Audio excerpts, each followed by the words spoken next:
5. Nice. Hello. So this is going to be a bit of a special session because we are actually wrapping up the Skycalling campaign. Uh, After a whole bunch of thought, I decided that to kind of end this. The more that I look at the plans and stuff, this was going to be kind of a more indefinite, potentially multi-year campaign, and I don't want to monopolize the time slot for something that I originally thought was going to be short. I've learned a ton DMing, and the next time I will likely be taking a lot of lessons from this into that. So it won't be my last time in the DM chair for sure, but I've also felt a little less enthused about prepping the game because of some of the being new to DMing things and having some things go a little less than good in my plans. So we'll see. But so what this is going to be is uh, this session will be a wrap up. What I intend to do is kind of get the current kind of situation wrapped up, as well as potentially going over the entirety of the future plans that I had. I will be leaving it up to the players on how we actually want to go through some of that, but we will be going through most of that, and then I hope to do a second session of kind of Q&A, and maybe if you have questions, leave them in comments, versus if my players have questions, I'm going to be sending out like a Q&A form, and then I can come kind of prepared for some of those questions for next time. But yeah, with that, we can kind of jump in here. Thanks everybody for joining me.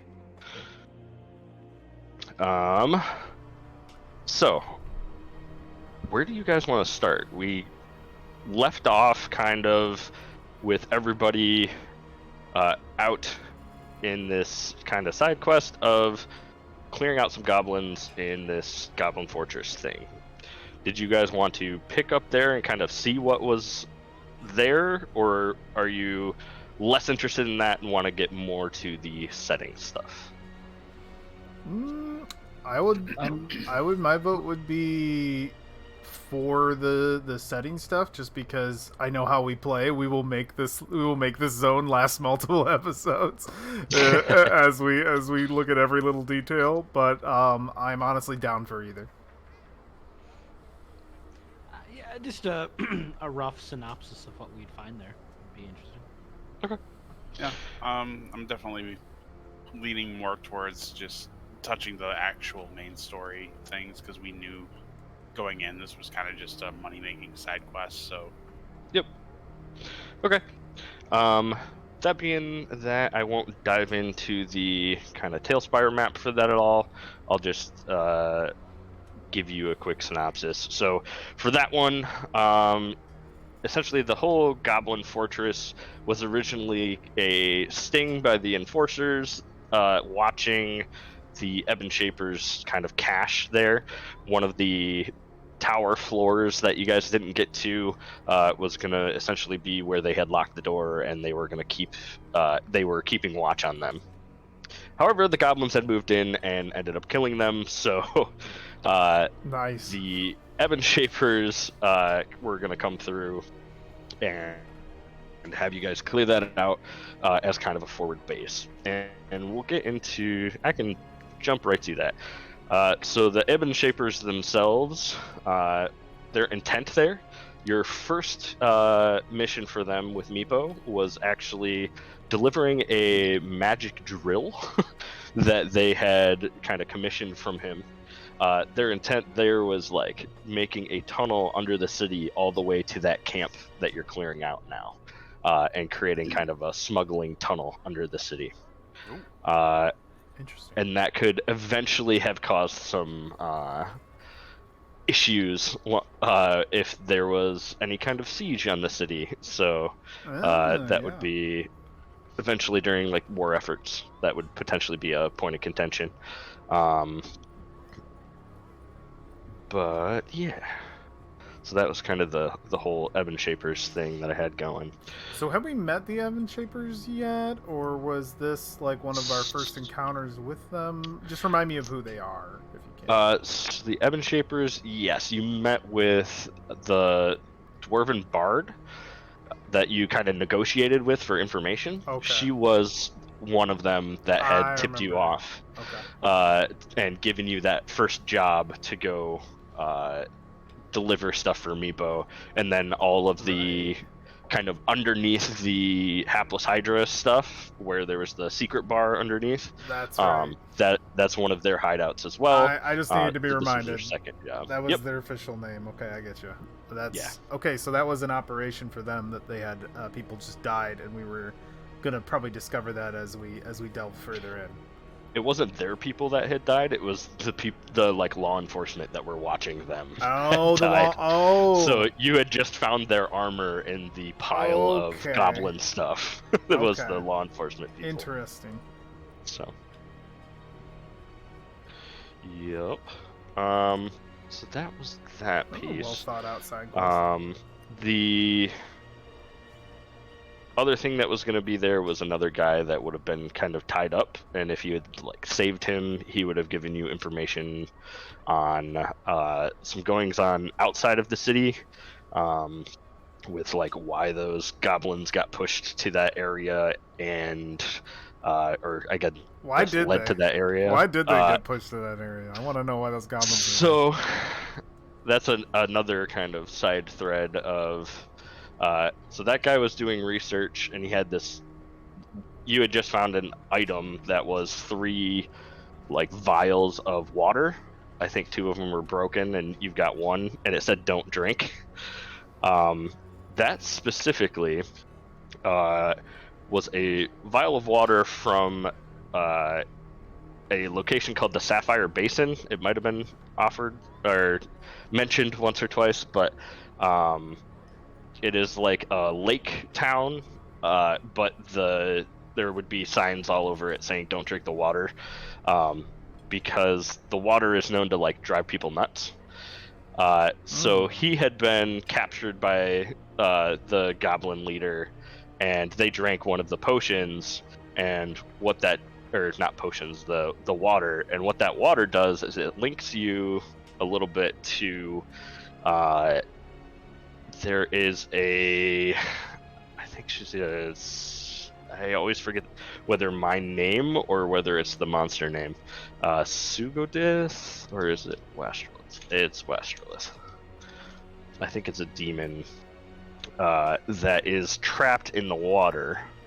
A demon's in the water? Oh my God. Yes. And water demons. Yep.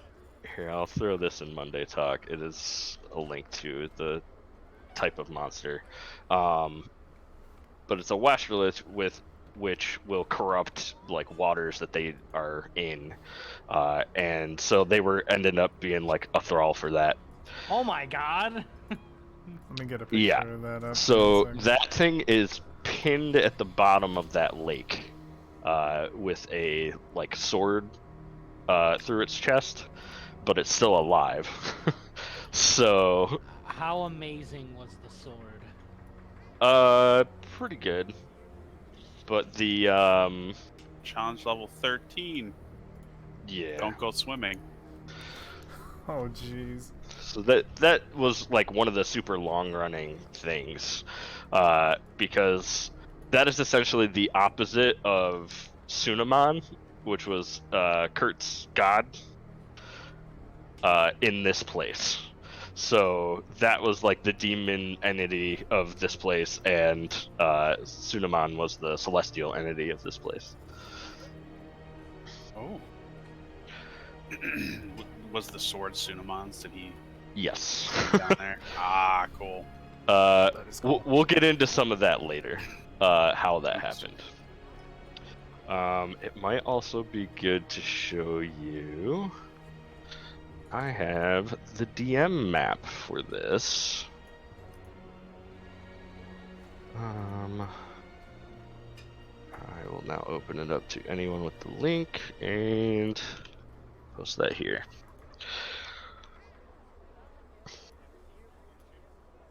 So it was a little bit of a segue into that, but so that map is kind of what I was going off of. So if you look in the kind of bottom left of the green part, there's a big kind of lake there.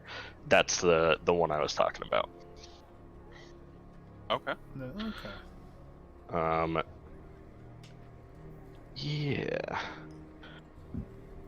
Let's see.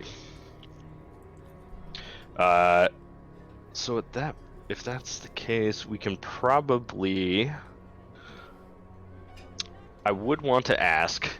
So once you guys were done with the goblin stuff, did you have anything specific that you wanted to go after that? I was gonna say I think it was the Black Talon tribe. What are they called? Shadow scales. Shadow scales. That's right. Yep. I also wanted to check out that abyss. That was one of the big things for my character. Yeah. So the abyss actually kind of ties into that. So Sunamon fought this Westerlith, essentially where the Sapphire Basin is now. And if you look on that map, there's like the darker yellow color, excuse me, and all of that shattered area is where, when he pinned the Westerlith there, he broke all of that stone, so it ended up being like this shattered kind of stony area. And so one of the things that ended up happening was like that entire section of stone that was like directly right there would have fallen off into just like a pit, and it's a crag that's actually about a half mile across. So yeah, it would have been essentially just like a pit that would have looked down and you wouldn't be able to see the bottom at all. Interesting.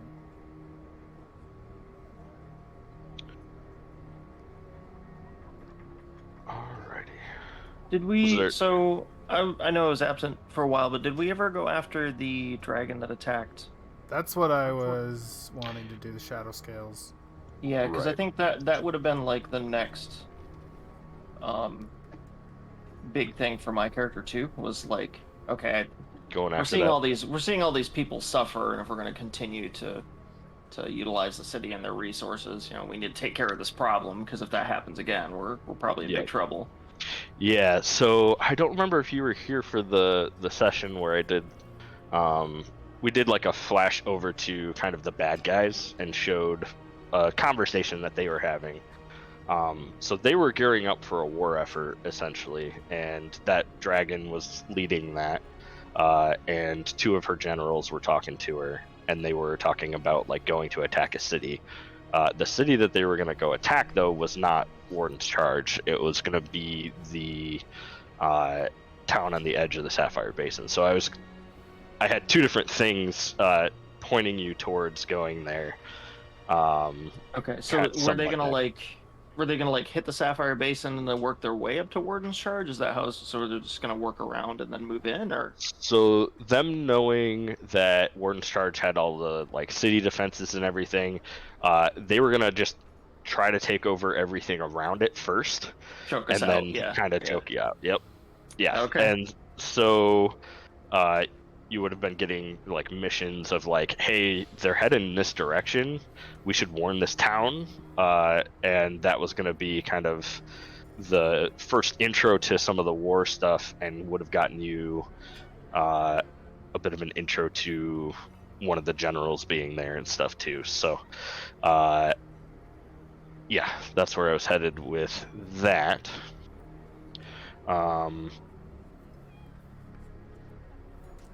So I think it might be a good time to kind of come into the overarching thing, right? Because that is one step towards the overarching how to get out type of a thing. I don't want to interrupt. Okay, go for it. I gotta Yeah, know. Okay. Was the little boy? Because I'm assuming we were going to investigate his village where he came from. Was he going to turn into a demon and we were going to have to fight him? No. His is very tied to the main story stuff later. Okay. But yeah, I will get to that. I have a whole paragraph explaining some of that stuff in my notes here. Yeah, so I'm just going to jump into mechanically how this place worked, right? There were 3 gemstones. You guys knew that. Those are there to absorb the energy from the 3 different dragons. The dragons having their layers near the outer, like, triangular parts of the map, right? And once you had those gems, you could take them to the pedestal in the runes that you landed in. And placing them into that pedestal would open a door there to a siphon chamber, where at the bottom of that there'd be a slot for a specific sword. If all 3 of the gems were filled and the sword is placed in there, it would charge the sword up, and then you would have to take that charged sword to the portal entrance for it to open and let you back to the outside world. So that was the super overarching one way that you could get out. There were other things, but so in the vision that I had, I only saw the gems. I didn't see the sword, right, for the key. You saw specifically the gems, but in the drawings that you had carved, there was the sword in there as well. And then, okay. If you remember, you had like the dagger in the center of a giant circle. Right. That was the end portal that you would have been looking for. So awesome. that was kind of That is pretty rad. all of those. I tried to make it a little cryptic, but all of the things that were written there in that big list that I gave you guys were essentially those steps. But I tried to make it so that it seemed like they contradicted, right? So, like, I said something about, like, the vessel has to be filled and the vessel has to be empty. So, while it seems conflicting, you have to fill it first, and then you have to empty it into the sword, like that kind of a thing. But yeah, that was all the steps to do that, but there are other ways there. And the portal was located back where we started, or? No, so that would have been the room to charge up the sword. The portal would have actually been something that you guys didn't get to as far as the catacombs go. So in general, the catacombs were a 3-layer dungeon that would end when the moon cycle would shift on the calendar. Moon cycle, dude. Yeah, whenever there was a new moon, there would be a boss chamber instead of the 3 layers. Oh dang, we didn't get to the boss. That's so cool. Though. So the boss is also meant to be like an end boss of the campaign before you get out. Oh god. So City. though I thought about making it not the final boss. We'll talk a little bit about the like outside story stuff too. But the arena itself in that area would have been a giant circle, and as soon as you went in there, Hjalmar would have like remembered, like, I drew this circle on the floor. Like, oh, that okay, kind of I would have stuff. recognized it. Gotcha. Yeah. So after that boss fight, when the boss died, there would be a like the center of it would have turned into like a portal frame, and then at the bottom of it would have a slot for that sword to go in. But the expedition also would lock those things on those weeks because they know that happens, and they have not had good luck with sending anyone in. So it's very dangerous for that time, so they would have like pretty much said no, and it would have created some contention with them at some point. But yeah. So with that in mind, what was it that I had inside of me? Okay. Because if we're doing that, then I feel like what was haunting me or whatever the hell was pretty important. So yes, so that is all tied to Quesh, right?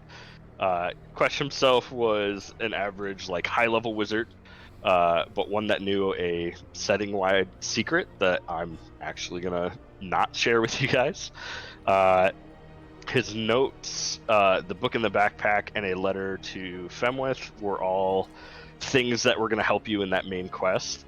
The first layer of information would be useful to you in the main quest with the information about dragons and stuff, and end up connecting you to Femwith, who is the expert on gemstones. So those two things were kind of the, the pieces of the puzzle. She would be able to give you information on both of them at that point. So the second layer of information that I put in there would have gotten just some extra world building knowledge. And that is one thing I am going to give you guys is, so the letter from Quesh to Femwith that you ended up not seeing, but handing over, I'm going to give that to you. And that is a kind of a player hook, I guess, because there is a world, like, setting-wide clue in there, but it is coded, and I will tell you that. But, yeah, so if I end up doing something in this setting again, like, that would also hold true, usually. So yeah, I didn't get to use those items as I had hoped. Doing it again, I probably would have handled the whole bag of holding thing a little differently. But to get to Josh's question, at the end of the first dungeon, Quesh turned into an Alep, which is another thing I will link you. Oh no. So Alep are created when a creature uncovers a secret that a powerful being has protected with a mighty curse. Like, that is the description of, or the first sentence of the description of this monster, right? And so when Quesh was casting a spell, he was casting Legend Lore, not Identify on that thing, which this place has some curses against. It transformed him into an Alep, and part of an Alep is that they try to also share that knowledge with other people. And what he learned is, like, what the place is and how to get out. So when he attacked you all, he was trying to, like, share that secret and ended up essentially putting, like, a seed of himself into you. It was him the whole time. Yeah, so that was the darkness that Anoan found. That seed is what fed you the dreams as well. Oh, at least the specific Quesh ones, because part of the place does make you have bad dreams about stuff anyway. All of you had it. So did Femwith after she went to find out like what happened to him, and she was also attacked. I think she mentioned that to you guys. Oh, dude. So the instances of like carving up rooms or writing or that kind of stuff was going to get more severe over time. And eventually people who had this would end up turning into an Alep themselves. So Suro had also seen this and figured it out because he had seen it before, and had Tiswell, the like Owlin researcher that you very briefly met, he had him researching Alep. He mentioned he was doing some research for Silro, and that ended up being what it was, to find out how they stopped it in the past. And that's why originally the like legend lore thing was outlawed, was because somebody had cast that, turned into an Alep, and pretty much created this kind of pandemic type situation outbreak. So the cure for that was going to be going back and killing the primary Alep, so Quesh, and overall turned into kind of that fun secondary way to give you like some direction other than the notes and stuff that you didn't end up finding. So that worked. How long would it have taken to become an Alep? Like, how long did they see that it took? It would be a while, because, and it also depended on, I guess, how much you tried to tap into that. Okay, so if I tried to recall the knowledge, it would have accelerated it, or potentially. It was more like the more you get closer to the knowledge that he was trying to share, the more it kind of drives you to do that more, and the more you end up being possessed by it. So it was one of those things that the further you went in the main story, the more likely it would have been to happen. But I hadn't made any definitive, hey, you guys have the chance of doing that right now. I hadn't done that yet. So is it reversible? Yeah, I was gonna say, could we have saved Quesh? No. There was no way to actually. Shit! So if one of us had, you would have had to go back and kill them. So. Wow. Okay. Yep. Oof. Fuck him. Wait, me or Quesh? You knew the risks. Oh, Quesh, and also you if you turned into one. Yes, Quesh. That is the question, isn't it? Buddy. I'm questioning your sanity. Of all the names. I can't believe it took this long for us to meme him. Okay. That's fair. He did send us on a quest. He did. He sent us on a quest. Oh no! I'll avenge you, Quest. Any other burning questions, or I can kind of go back to some of them. About the overall? Yeah, go. I'm sorry, I asked a ton because, I got some. Was Quesh a Skyfallen?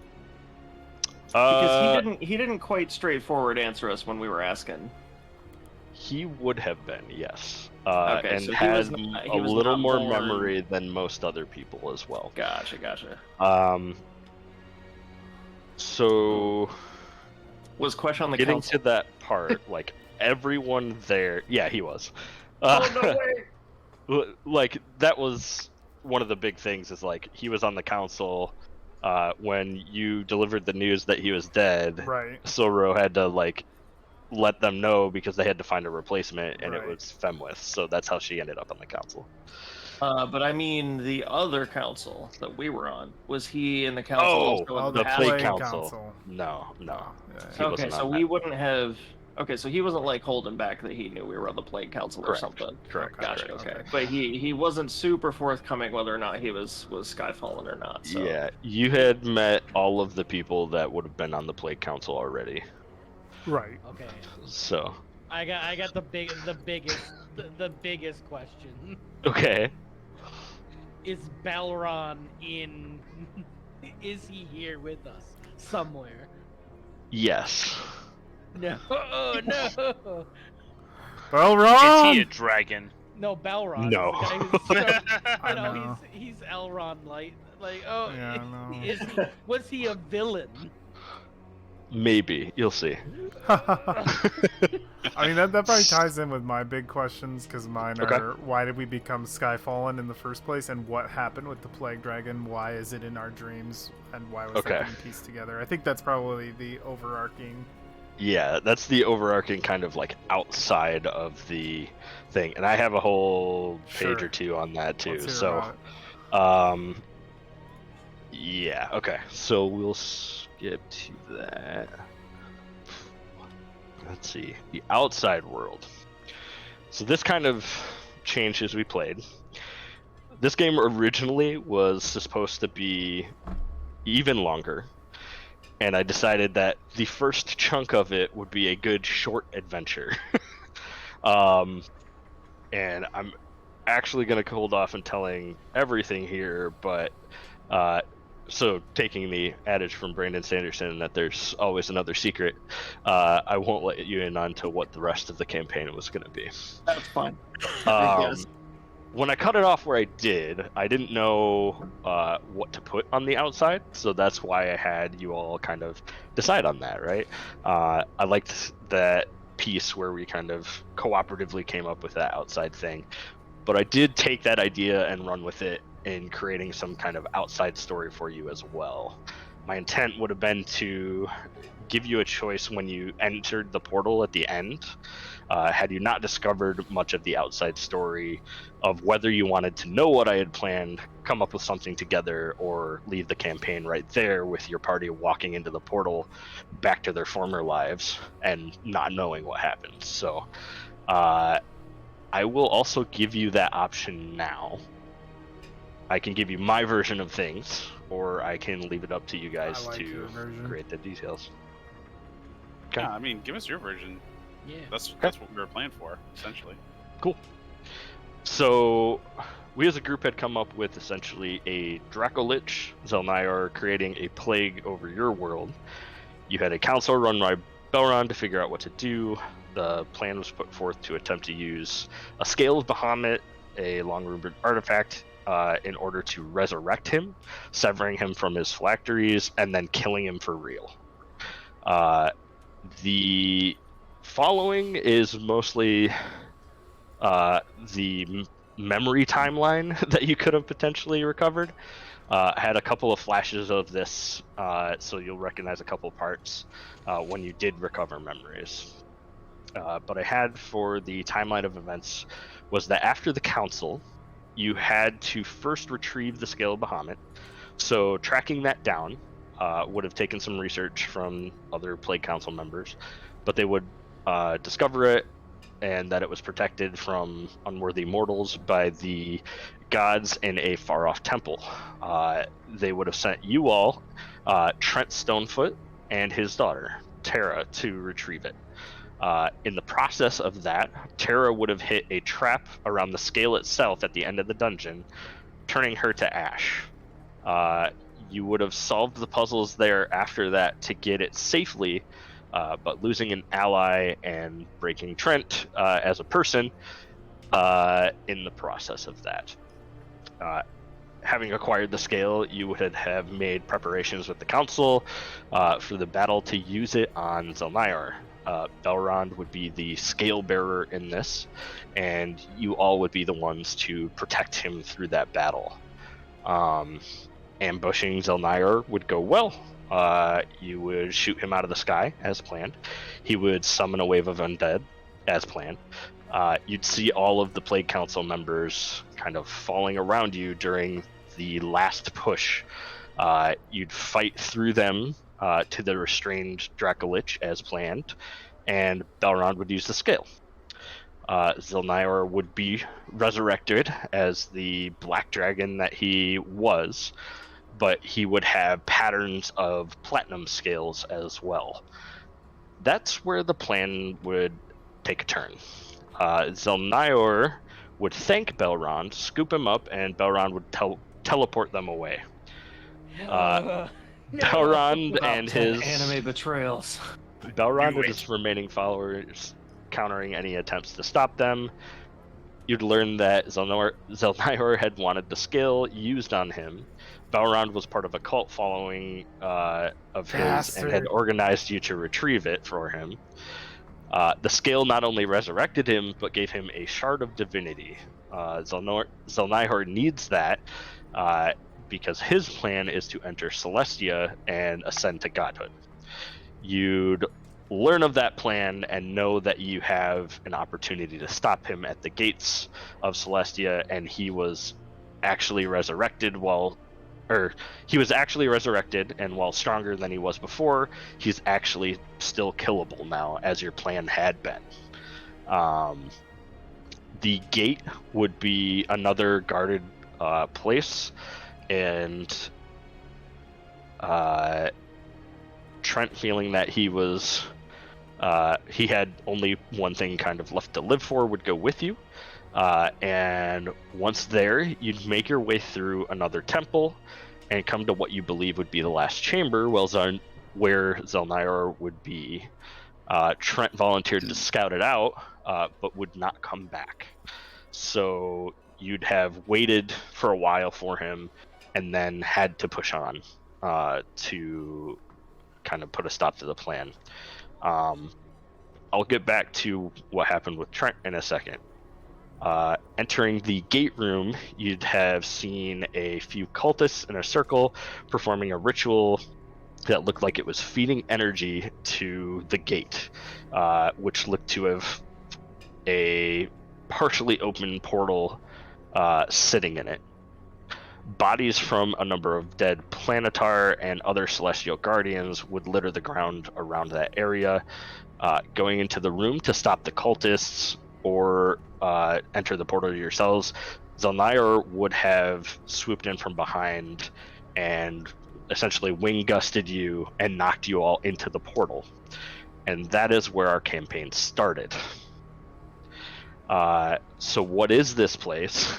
It is a prison for those who attempt to force their way through the gates of Celestia and a test for those strong enough to escape. Anyone who enters the gate without a shard of divinity or who wasn't pulled through the gate by a divine ends up there. The prison kind of punishes you with memories of the bad times of your life without giving you the memories of the good, and no new souls are created there. The prison uses the souls of the dead to infuse any new life. So while there were Skyfallen and locals, they would all just be recycled souls, the locals being the souls of Skyfallen who had died. There's Can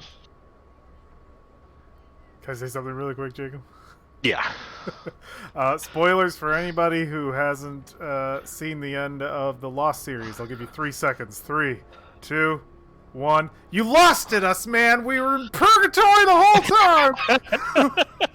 Pretty much. I knew it! No, I did not know it. I knew something was big. I had no idea, but that is so cool. That is cool. So for Trent, he had went ahead of you, and he saw the same things, but also saw Belron standing in front of the portal, and rather than come back, he, in a rage, ended up tackling Belron into the Celestial Gate. So Trent and Belron fell into the Vale together. However, they didn't make it back to the city before their brands wore off, and Belron had died to a creature of the forest while Trent fled to the city. Time is accelerated in the Vale as well, so while it was only a few minutes in the outside world between his entering and you entering, it was years in there, so enough for Trent to become just a grain farmer and Belrond to be reincarnated into a young boy named Luca. Oh, that's cool. We're gonna have to kill that little shit. So that is why his dreams were of Zelnire and all that. So that's yeah. wild. Okay. Told you we were gonna have to kill that kid. I don't know. Maybe it's the JRPG fan in me, but I love the ones where you're basically working up to the gates of heaven to kill a god. Like that's my jam. That's 100% my jam. So yeah. I'm trying to think. Are there other things? Those are some big ones. Yeah. So after that, if you had made it through everything, which I guess I'll give you the long version of the parts of this, so the gemstones being vessels for draconic spirit energy. In order to fill those up, you would either have to kill the dragon with that gemstone nearby, absorb its essence where it died, absorb the breath weapon potentially a few times, or the gem being nearby a dragon for a very long period of time would also fill it. So the onyx one that you had pulled out, it had like the absorb acid, like a source of acid, not the whole thing. That would have been able to absorb an entire breath weapon from Uxin. And every time you absorb a breath weapon, you would have rolled a D100 to see how much of a charge got added to the gemstone. So whether you killed Uxin or just absorbed enough breath weapon, that those were some options for you to do. All of the gemstones were originally placed in the 3 levels of the catacombs. So you guys found the onyx one on the first level, the diamond one would be on the second level. The Heliodor, however, you would have found the room, but it would have been taken out previously. If you guys had potentially researched like the histories of the freaking expedition, they would have had a record of somebody taking out a Heliodor gem a long time ago, and Silro ended up being the one that purchased it, and he wears it on an amulet under his cloak. I think I had maybe mentioned that in the first session, and had been one of those things that wouldn't have been radar. Wouldn't have been on your radar to even keep as a thing. The sword was originally down there as well, but if you remember the story that Theris told you about why Tenla was super suspicious, that was of a guy named Kevdarin killing his companions down there and leaving with a sword. That was the sword. The sword itself was going to be a draconic shard. I don't know if you guys know what that is, but that is a new thing in Fizzbands. It is essentially a gem dragon spirit that is encased in a cracked gemstone. It can inhabit objects, but only this one is bound to a specific sword. So the sword itself wants to kind of break that binding, and knows that if it's charged, it actually gets closer to having the energy to do that. So he would also be trying to get you, or anyone that found him, in to go get the gems and charge them up by killing the dragons. But instead of going to use that to open the portal, he would have tried to convince you to do something else and break his bonds. So my intent was to make him somebody that you wouldn't want to let out, but it's D&D, so it was a contingency I knew I would have to plan for. If you guys wanted to do that. Now, don't release that demigod. Don't do it. I'm gonna do it. Okay, all right. I'm gonna do it. I think we I'm would. gonna take this hammer.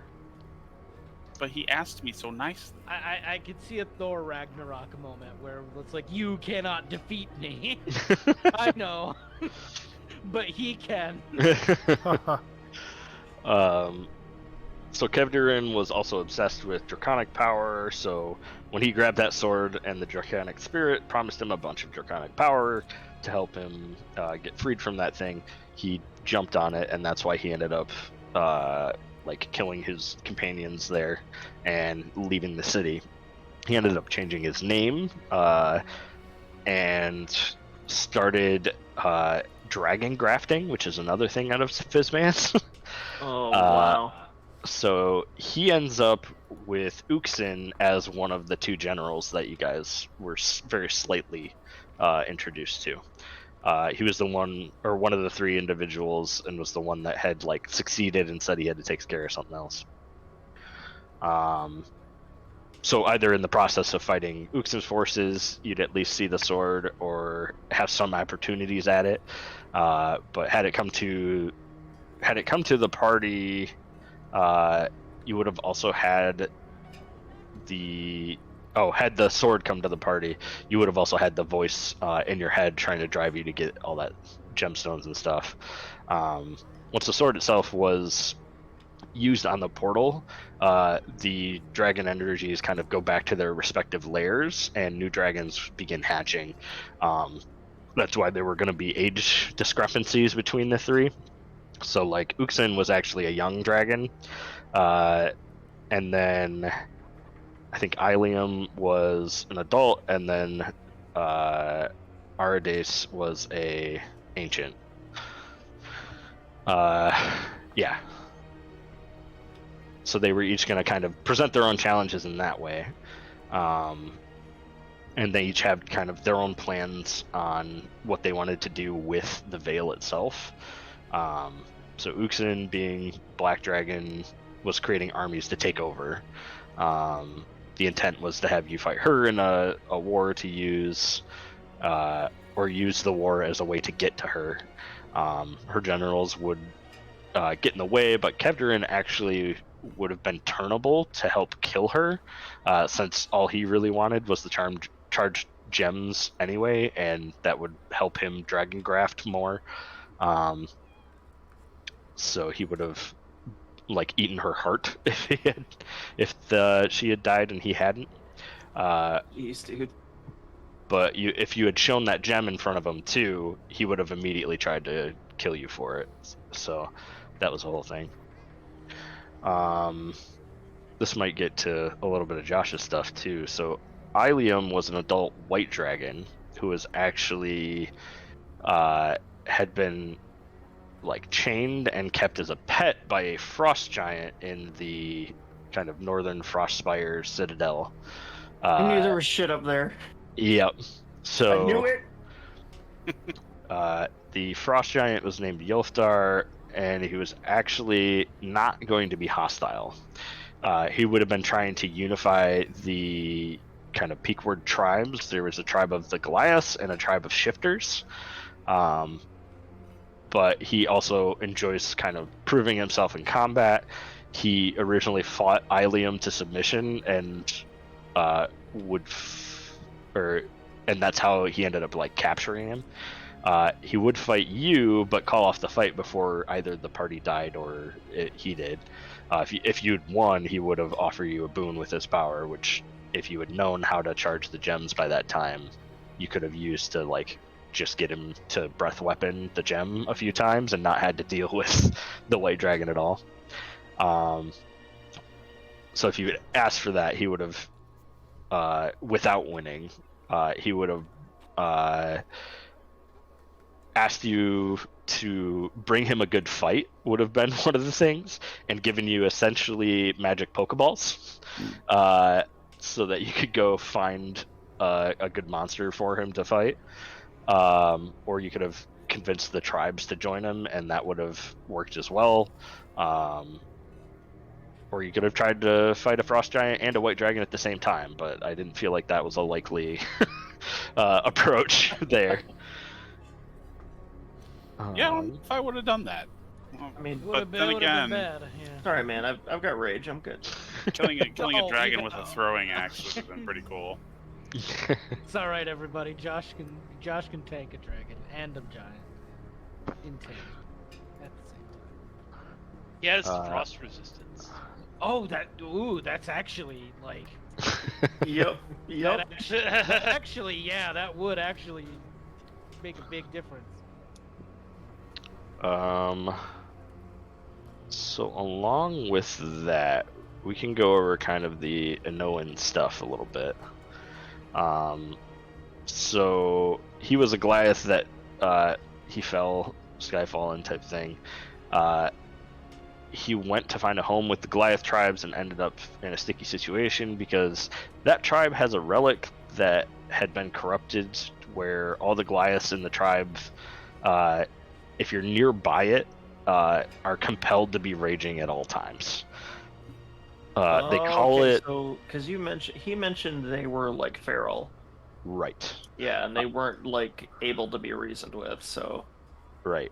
that was his big thing with meditating and controlling rage. Then Yeah, that was a piece of it. So they call that Fury Sickness.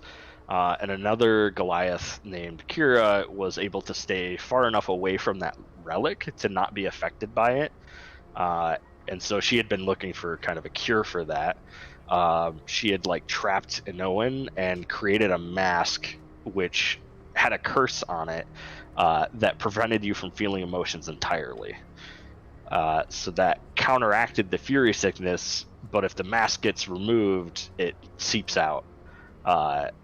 And so the Alale, the Harangon head of the fighting ring, she was under a contract by Anoan himself to stop him by any means necessary should that mask be removed.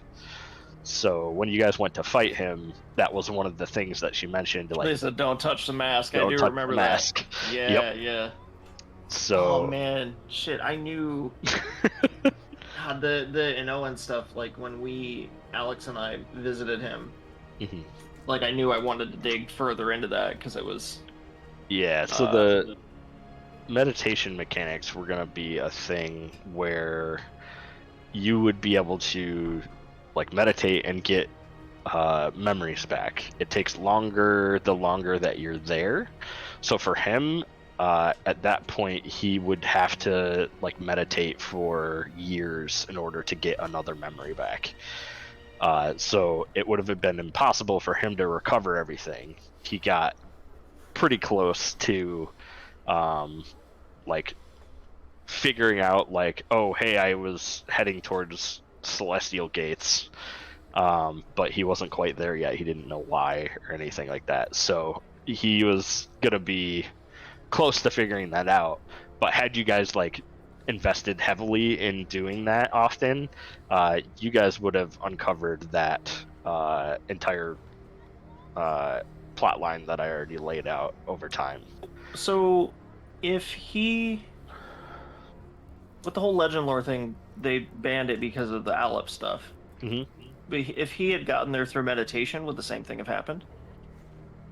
No, because it wasn't something that was cursed that he was trying to figure out. Like it was the pieces of the things together have the curse on them, right? So like the pedestal has that, all of the gemstones have that, all of the sword has that, and the like portal would have that, right? So it's not the information that's cursed, it's the items that hold, the key to that information. Okay, so he He would have been accidentally fine. found a way around it. Yeah, okay. Yeah, but it would have been impossible for him because he had been there too long by the time he figured that out.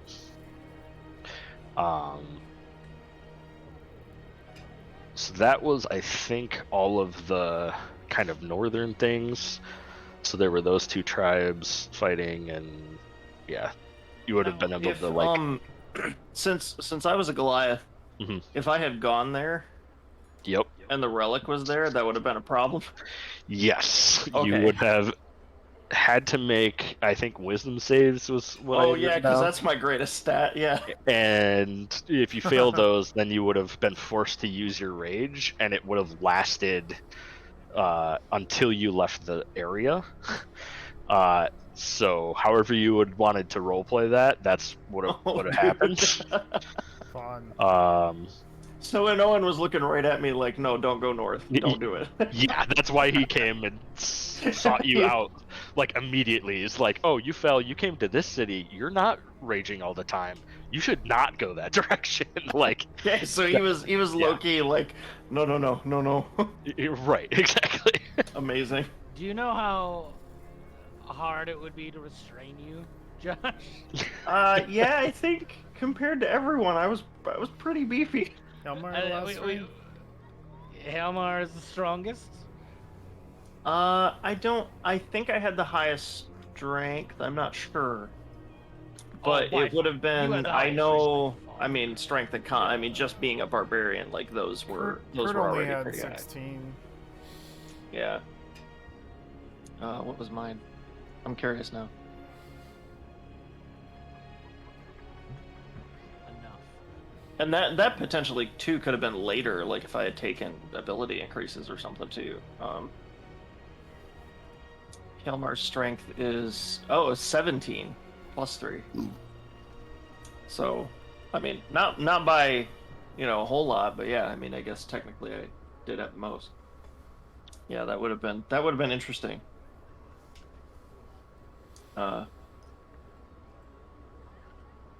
Wow. Okay. That would have been cool.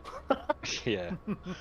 I am pausing here for any more questions. I've got 6 more kind of major things, I think, if I'm Sure. counting here. You But answered does anybody everything, have anything else they were curious about that happened while we're thinking? Ed missed a little bit of the Inoan stuff. Yeah. Yeah, just summarize that for me real quick. There was like tribe in the north, right? And you remember there were those Goliaths that were feral. Yeah, I just There- came in at the end of that where he was. Yeah, talking it about... turns out there was a relic there corrupting them nearby. Okay, cool. And Noan ended up leaving because he was working with that lady that managed to dodge it. She found a way. There was like a cursed mask that would keep him from raging as long as he was wearing it, and that's why he showed no emotion. And when we went to the arena, that was like the top rule was like, don't touch the fucking mask. So if it had come off, it would have like flooded out. Interesting. But That's cool. yeah, so that spun into like a whole thing with the tribes and like war factions and stuff. We could have found a way either to solve some of those problems or whatnot. But yeah, that was like so and no one looked right at Hilmar and just said no, you don't go up there. Right. Yep.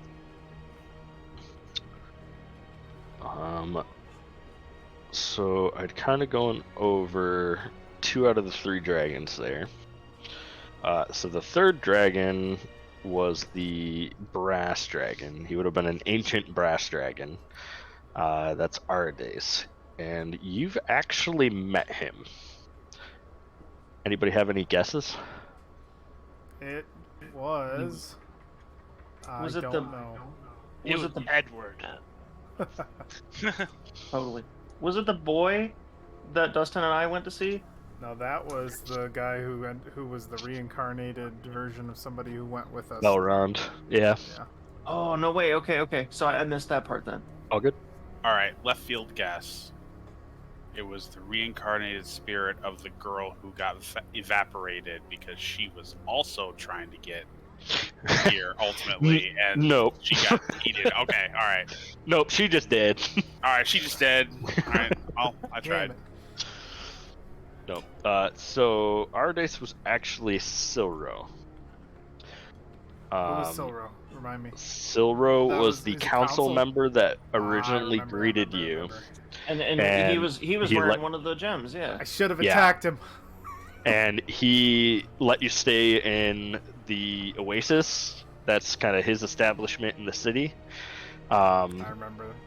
Yeah, so my intent there was that however you dealt with Kevdarin and the Uxin situation, he'd end up getting resurrected, Kevdarin, and he would be rezzed by a friend if he ended up dying.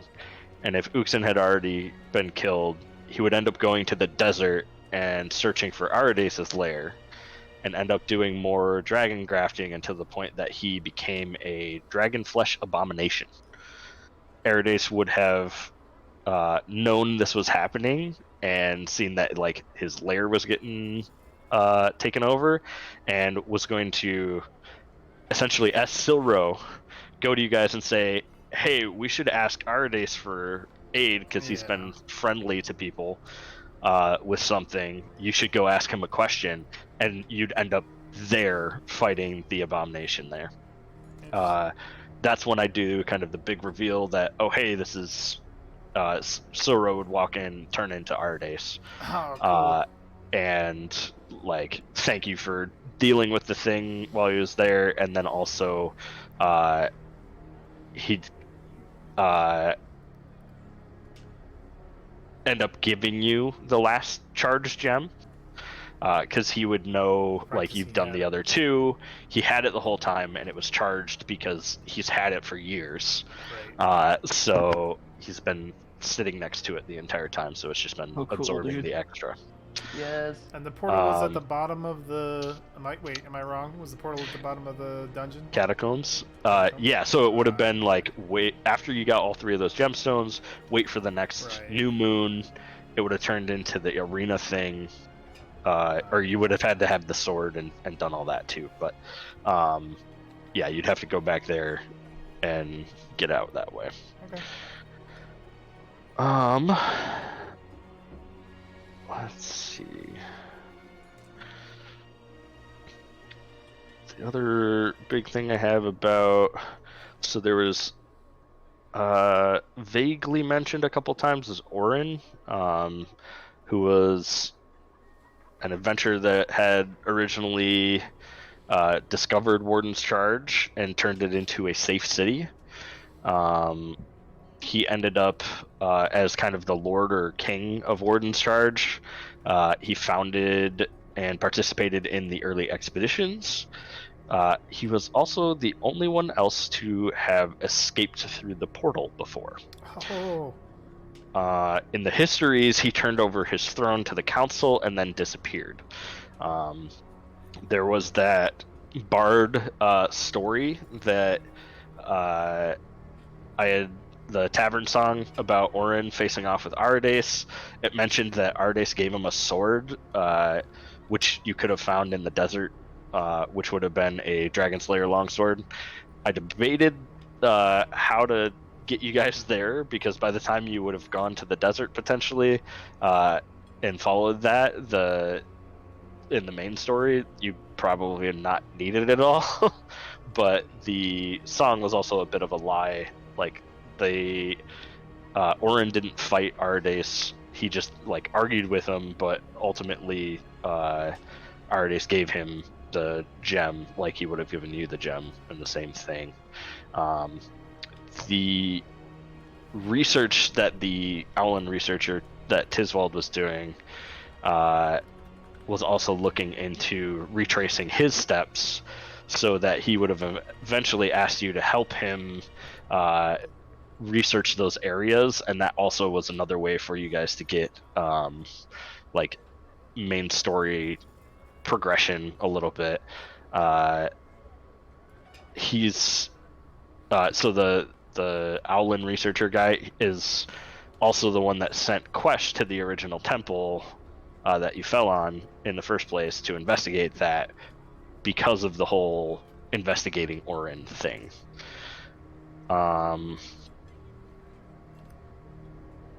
Yeah.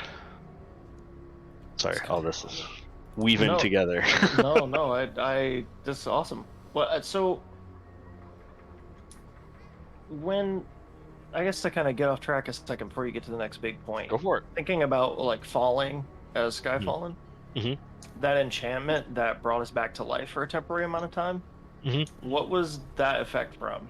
Was that something someone put in place, or was that just because we had been so close to Celestia's gates? That is part of the prison itself. You were dropped in the top, because the kind of physical representation of this would be essentially a D8, where it's the four sides in a pyramid that have 2 points coming out the top and bottom. Okay. That was also one of the like pictures that you had drawn when you carved into stuff. Oh man, I drew the thing? No way. Yeah, so you drew the outside look at the whole map. But I guess it wouldn't be a D8, because that's four-sided. It'd be 2D4s on top of each other. Anyway. Oh wow, okay. So the way I had always pictured it, like the top part is where incoming souls come in. And then out the bottom is kind of where the reservoir of dead souls is. So, like, had you jumped off the abyss pit thing, you would have just died and ended up down there. Oh, wow. You might have gotten a glimpse of it before you ended up dying, but that was it.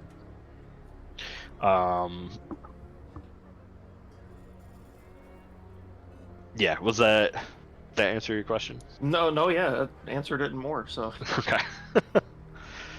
I lost my outline. There it went. A couple more big things were Sunaman. So this was Kurt's god. Sunaman was actually a planetar that at one point had been a guardian to that gate of Celestia. he was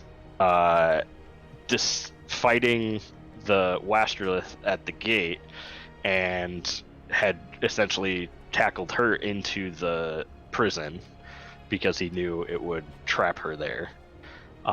And knowing how the place works, he also pinned her with the sword rather than killing her outright, because that would have gotten her recycled. So now she's actually trapped.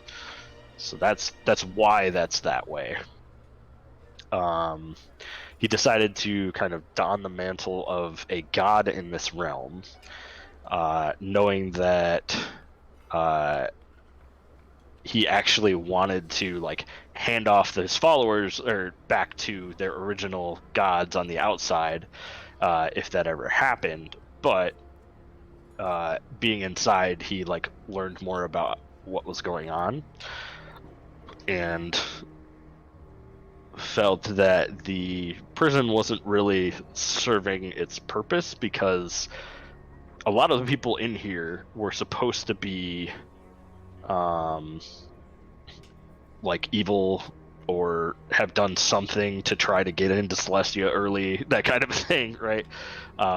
Or tried to like overthrow gods and that kind of stuff. So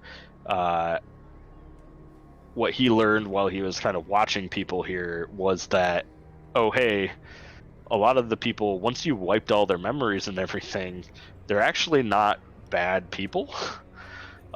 So he was not super happy with the prison being what it was, because it wasn't working the way that they had intended, is kind of what he was looking at.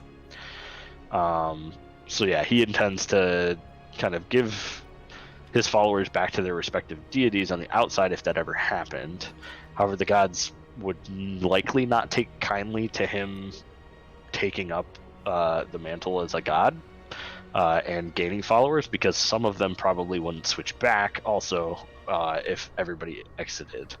So with all that said, an alternate way out that I had thought of is if Kurt started spreading that following a lot.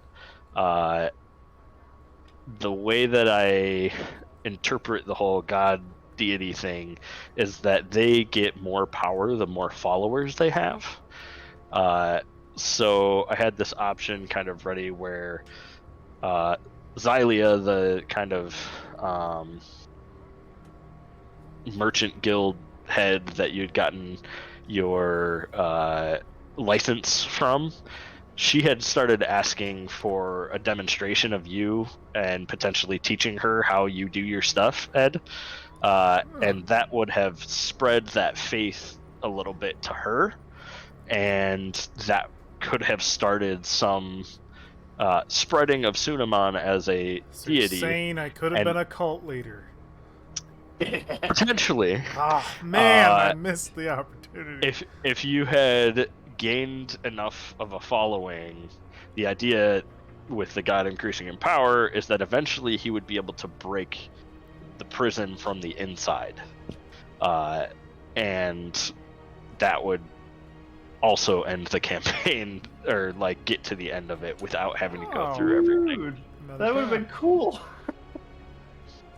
So that was another option I had there.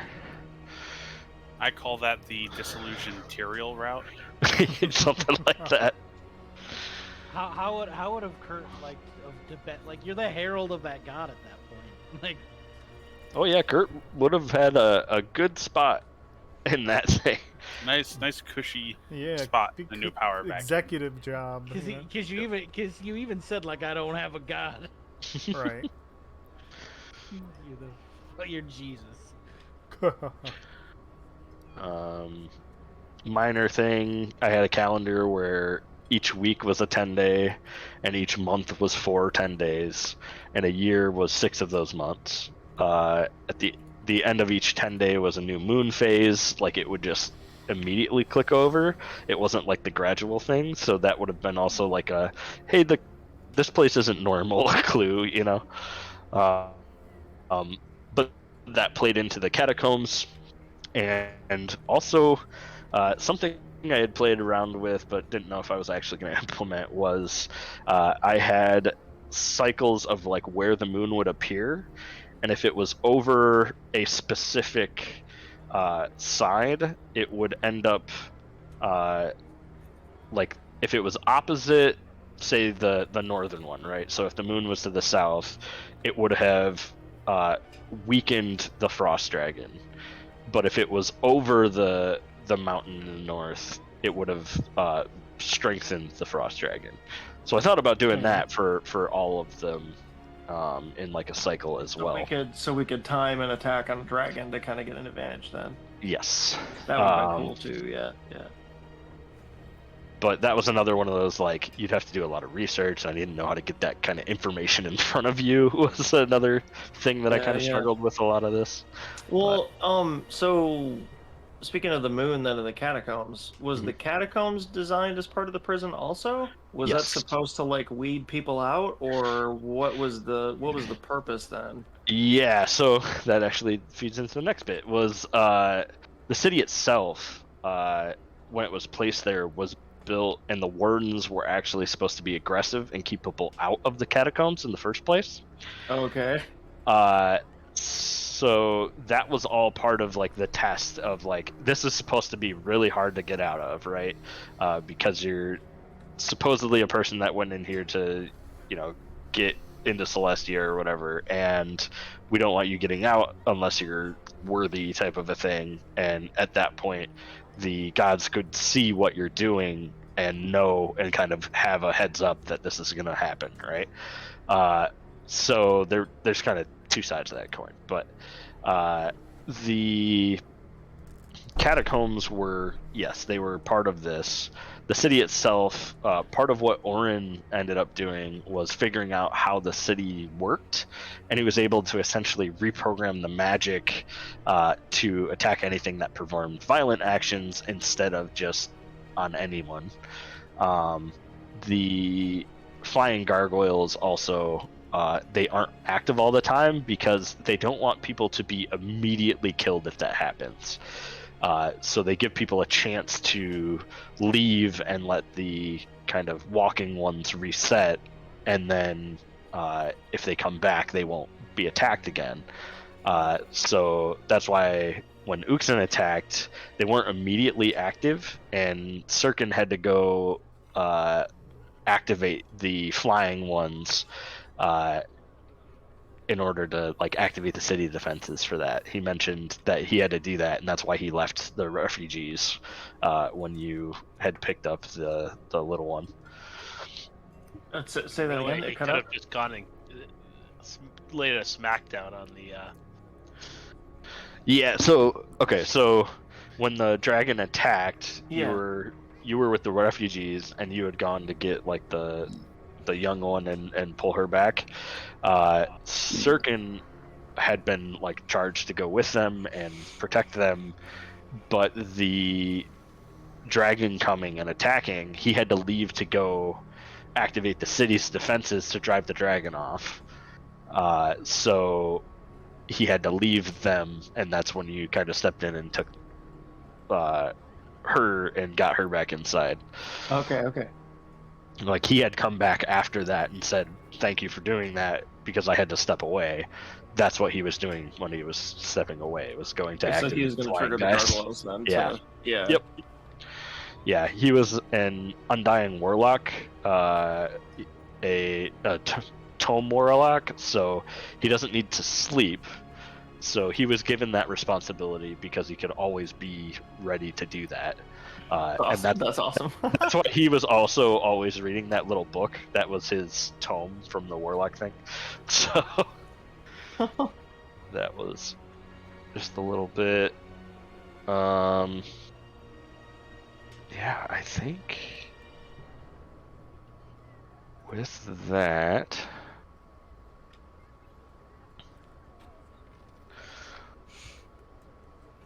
there's only a couple more things I got on here.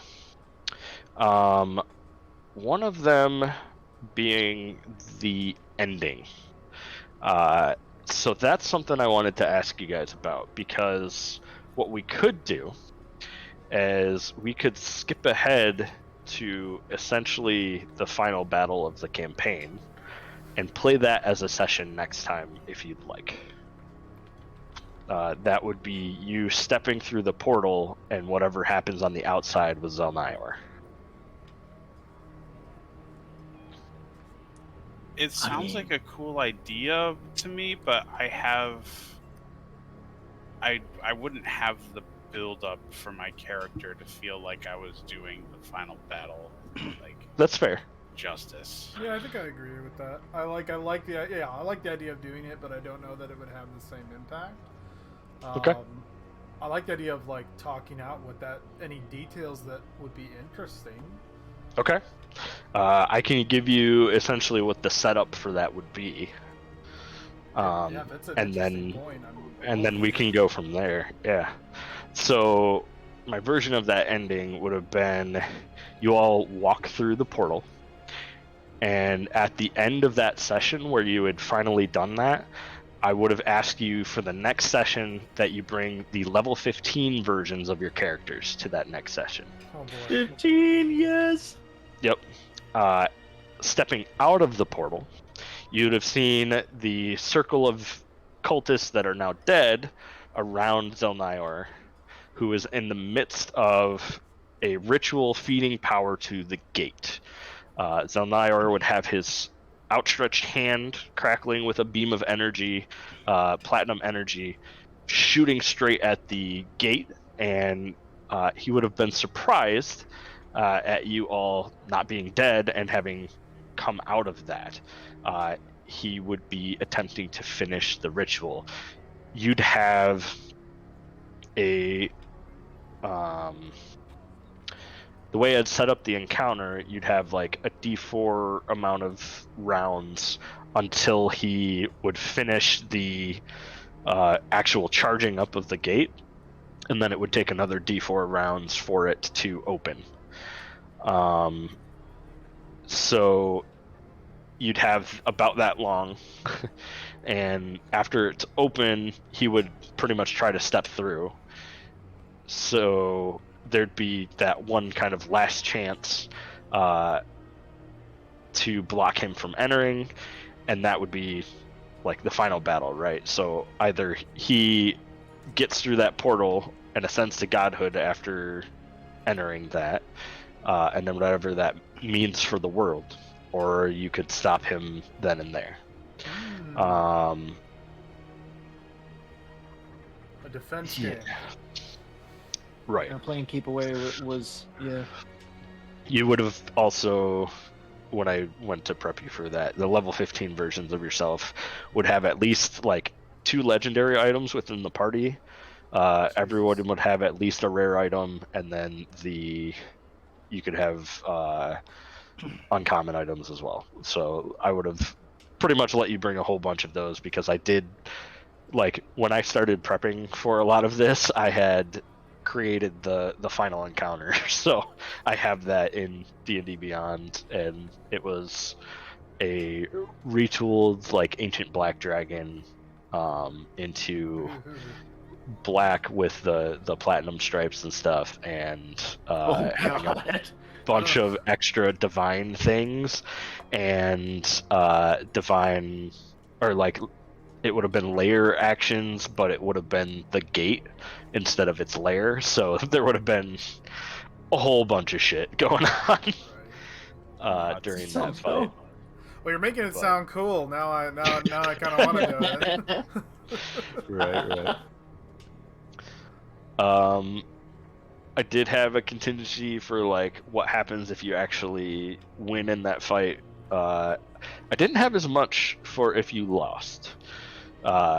It would pretty much be if you lost that fight and he got through.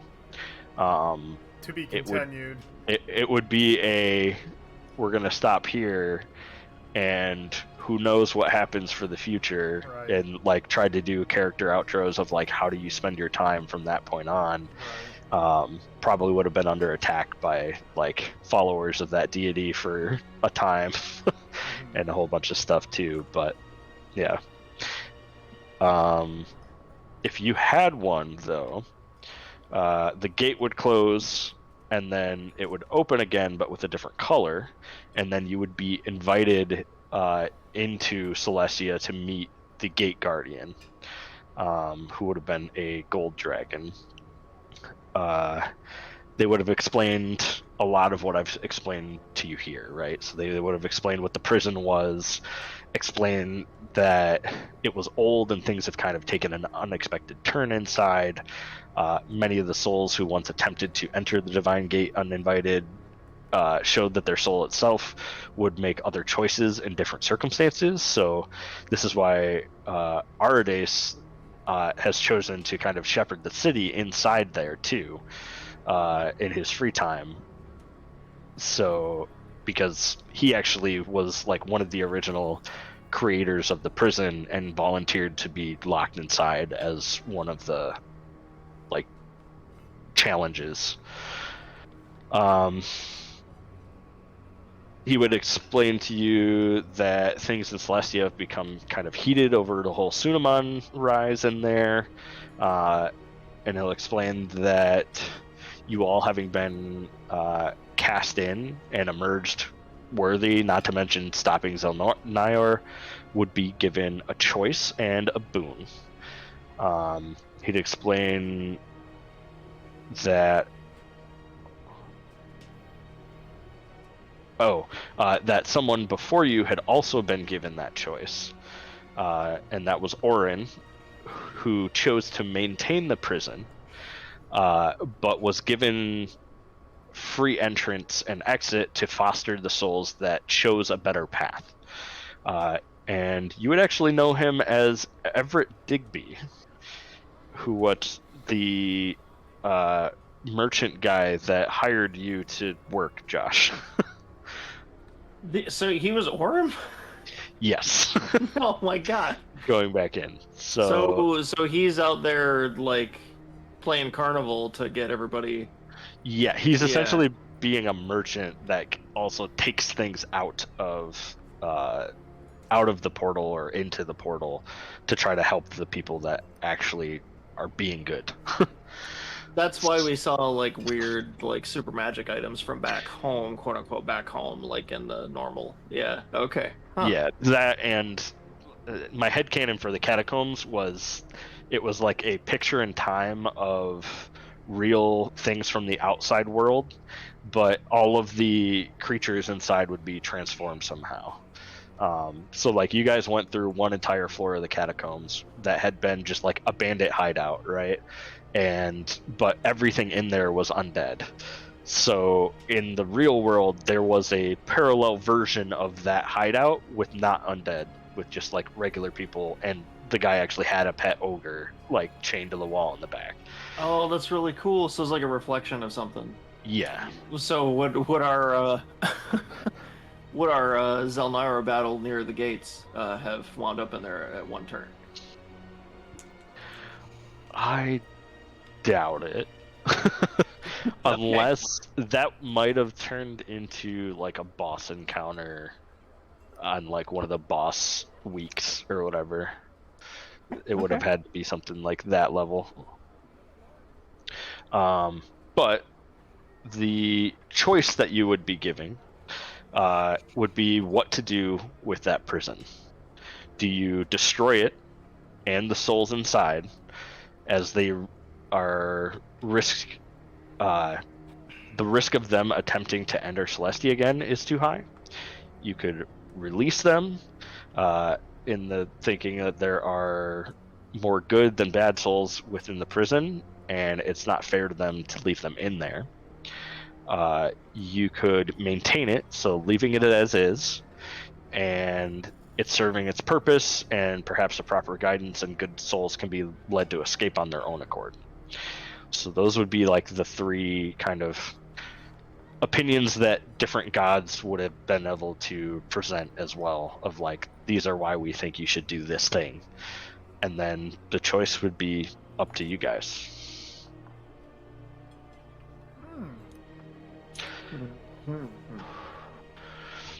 So that would be kind of a choice at the end, and then the boon that you get Zelnayar was supposed to be one of the guardians of your world. They would have decided to offer you all a choice. You each have the choice to take up the mantle of that guardian. This is an honor usually reserved for dragonkind, so in doing so, you would be transformed into a new flight of dragons. If that was not something that you wish to do, it's understandable as well, and they would offer you a boon of your choice within reason. Oh, that's where they get you, within reason. I'm sorry, no Claws. shards of divinity. Damn you, fine print! So after those choices would be made, that is where I would close the book on the campaign. That could potentially also, influence how things go in future campaigns, right? And yeah, I think that is all the things other than just like my DM tools and stuff that I'd be willing to show you guys now that we've gone through all of the story and everything. Yeah. Right. I would say, unless it was already in your plan and I'm jumping the gun here, before we step into any plans or anything, I have very simple ideas about it, but I don't know if anybody else has further detail. Were you thinking of asking us to sunset our characters at all, with some details as to like where we would want them to be at the end of the campaign, had we succeeded, not succeeded, whatever?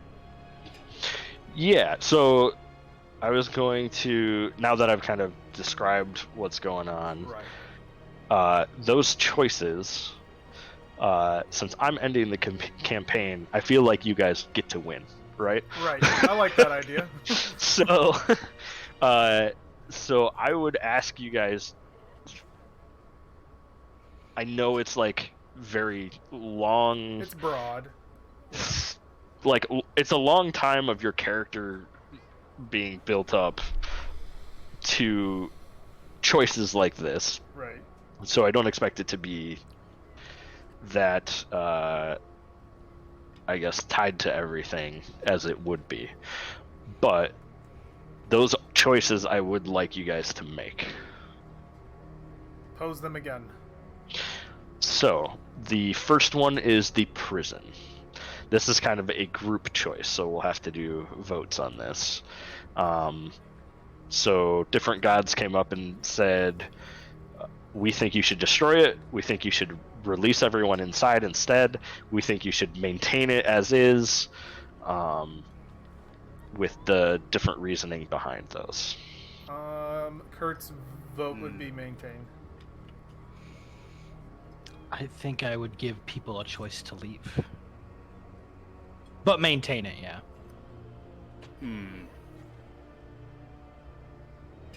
Release and retool. Start from scratch. Because it clearly wasn't working the way it was intended to work for, the sinister people. Yeah, I think So, you keep it around, but you need to do a mass release and It's got 2 for reevaluate. release, 2 for maintain with partial release. And Kyle, I think, is the only one left. I feel like, well, shit. I'm thinking about what I would do. Do it. What would Kurt do? Kurt was a jailer, or that Gregor, what do you mean? Gregory was a Gregory. jailer, wasn't he? Yeah, he was, but his whole deal was that, like, the system didn't actually punish anyone, and people got away with murder and got to live cushy lives for the rest of their lives, and would just escape the system and do it again. And steal his So- sandwich. And steal his sandwich. So oh, not the sandwich. he doesn't have faith in prisons, so he would probably tell them to destroy it, or he could be convinced to get them to release the people that are there because they've served their time and definitely aren't bad anymore. And it worked in that regard, but it needs to be refined. Like it's not a perfect system. That's 3 for release and refine. Okay. So releasing them. Okay. I am. Because there were there was like an entire world of people that had been born inside of this thing. Recycled. Yeah, like Yeah. without Recycled souls. Yeah, but they had made choices of like, I'm not doing the same things, right? So it's one of those 'cause it's like, I they mean, led at a that normal point, life. right? So, okay. So release them. The so real with that, I was gonna say the real question is, do we all become dragons? they would essentially say that they would release them in a little bit because they need to make some preparations for the ones that are very evil in there still, right? So the Wasterlith they know about, that had tried to attack Celestia before, they would have to make preparations to deal with her as the thing was That's what the disseminated. Orb of Annihilation is for, right? Something like that. So they would make plans to start doing that. That would also mean that that's an added responsibility to the being a guardian of this world. Some of the people that I released there would be like people that might rise up against Celestia in that way or try to make trouble again. So they would be people of interest for you to be guarding against. But that does bring us, and this is an individual choice. So every character would get to make this choice of number whether 2. they would like to be a guardian. You would be transformed into some kind of dragon, into a new flight, they said. And if not, you would have to choose what your boon is going to be. Oh, Alrune is already slowly becoming a dragon. That was his entire class. So, That's just next step. yeah. It's final form, man. Come on. Yeah. Okay. Grow up to become a real dragon. Yeah, Yeah. Like all kobolds do, right? absolutely. Exactly. Hmm.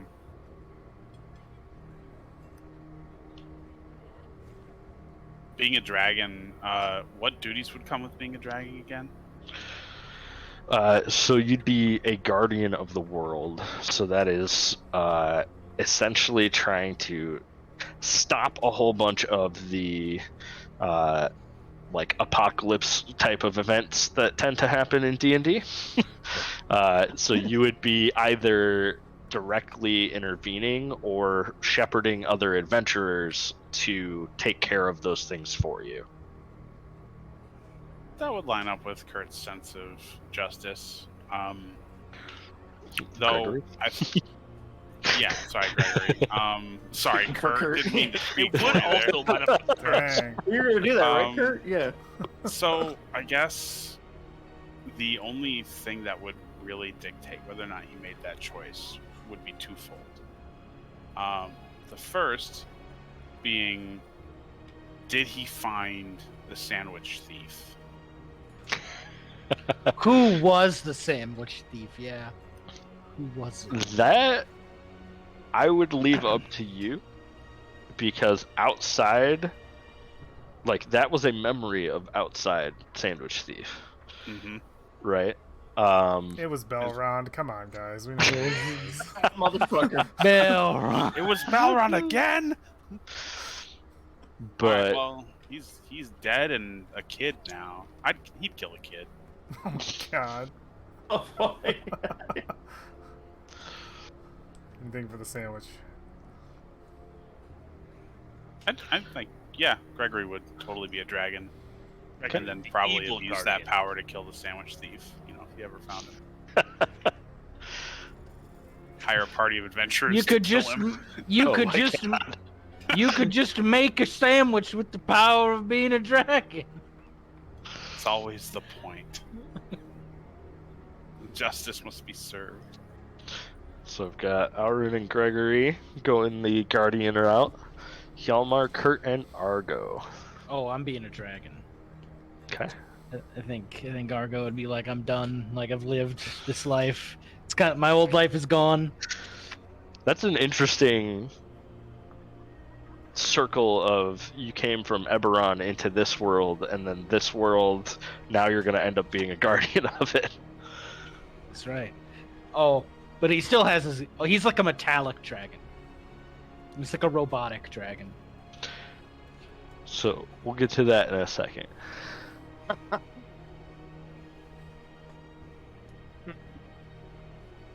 Ominous. Oh no. I don't know. I don't.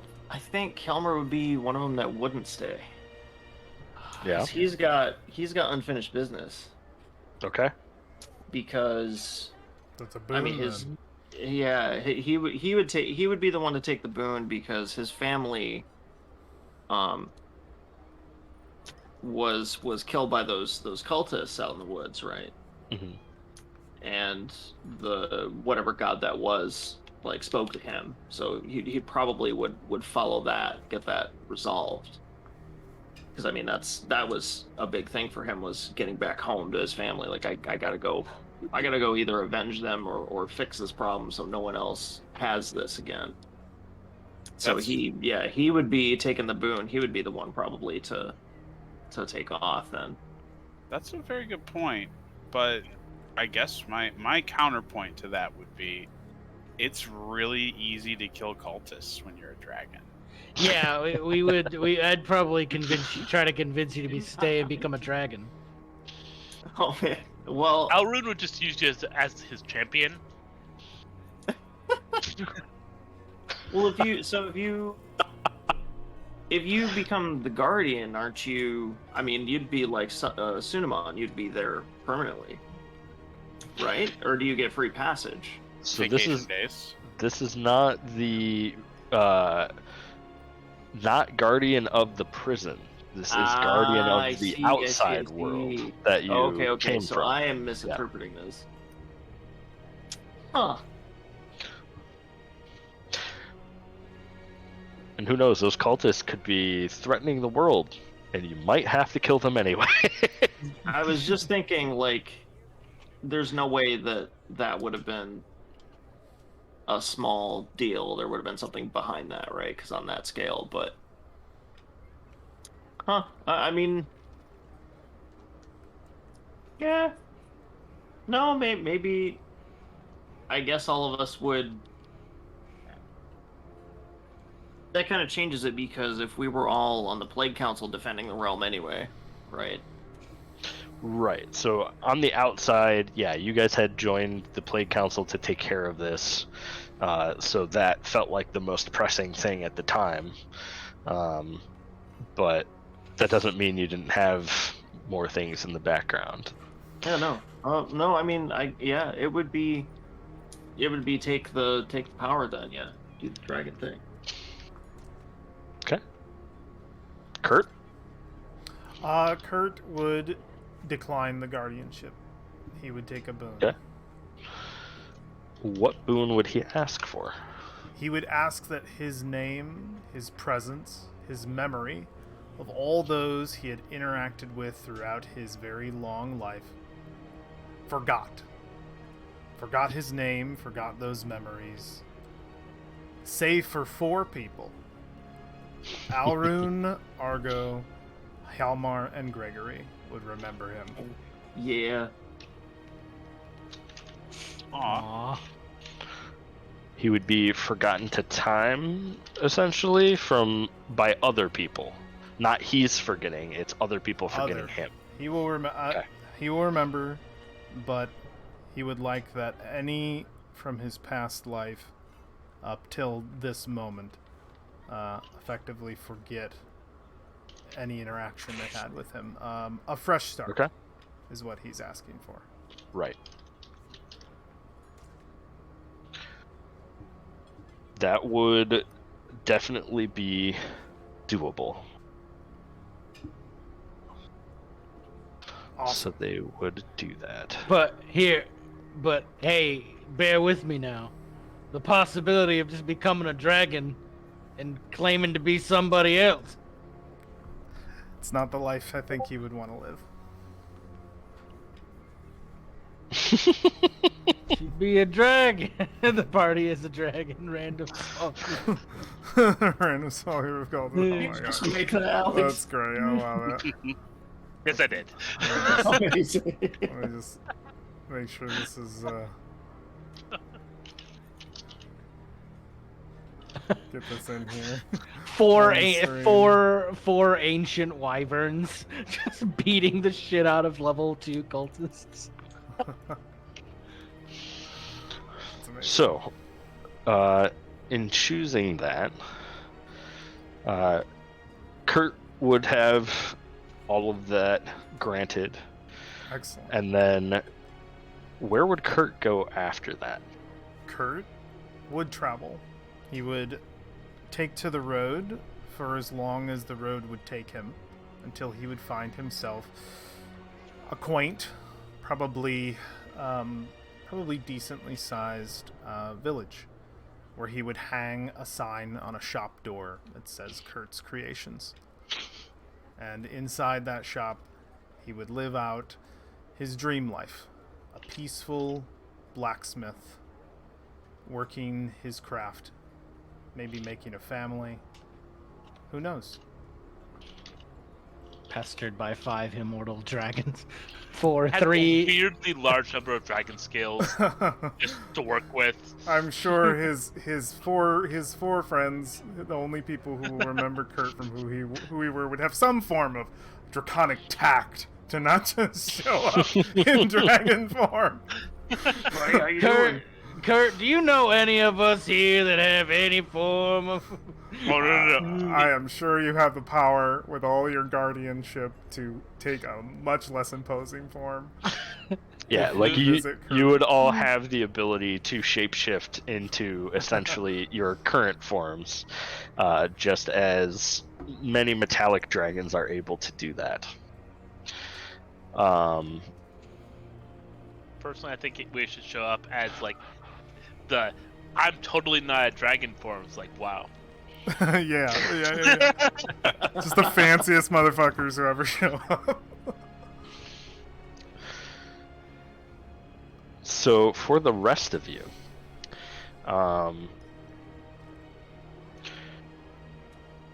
there is a gathering of Celestials before you leave the gate. You will note that all of the Celestials that come forward are dragons.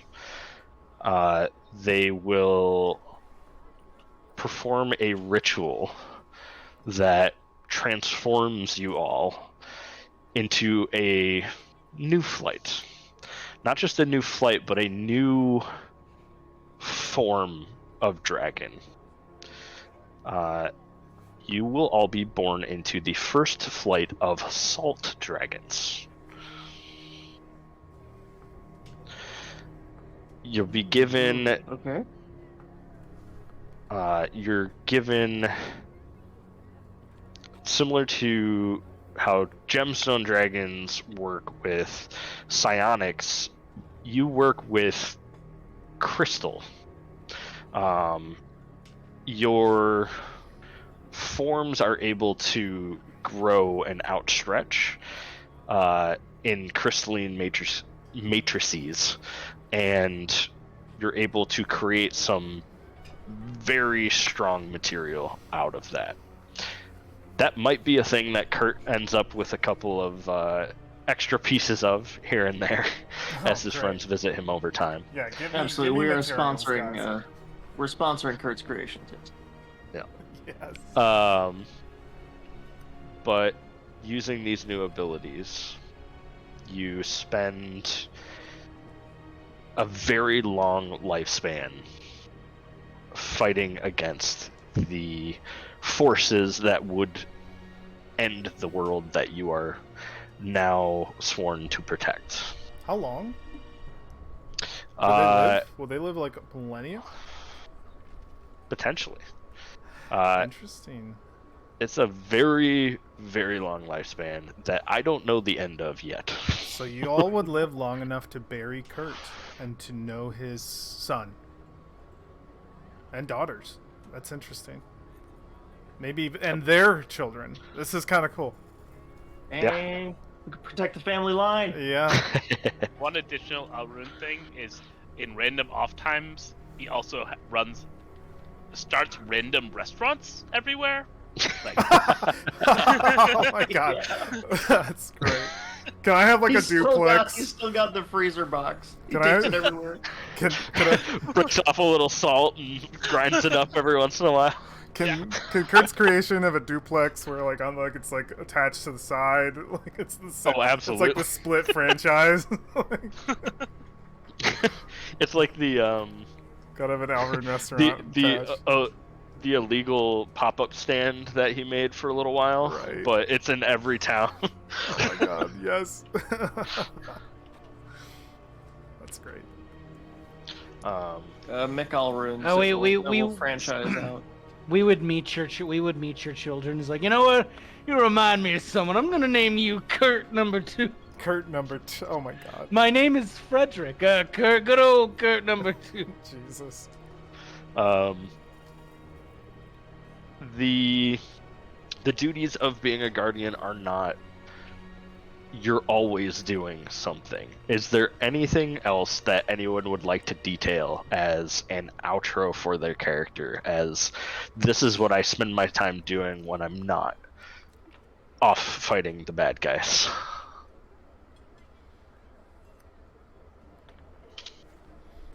Oh man, I mean, Hjalmar's similar to Kurt, just kind of like starting a life or a village somewhere, right? Kind of rebuild what he had. I mean, that would be where a lot of his focus would be.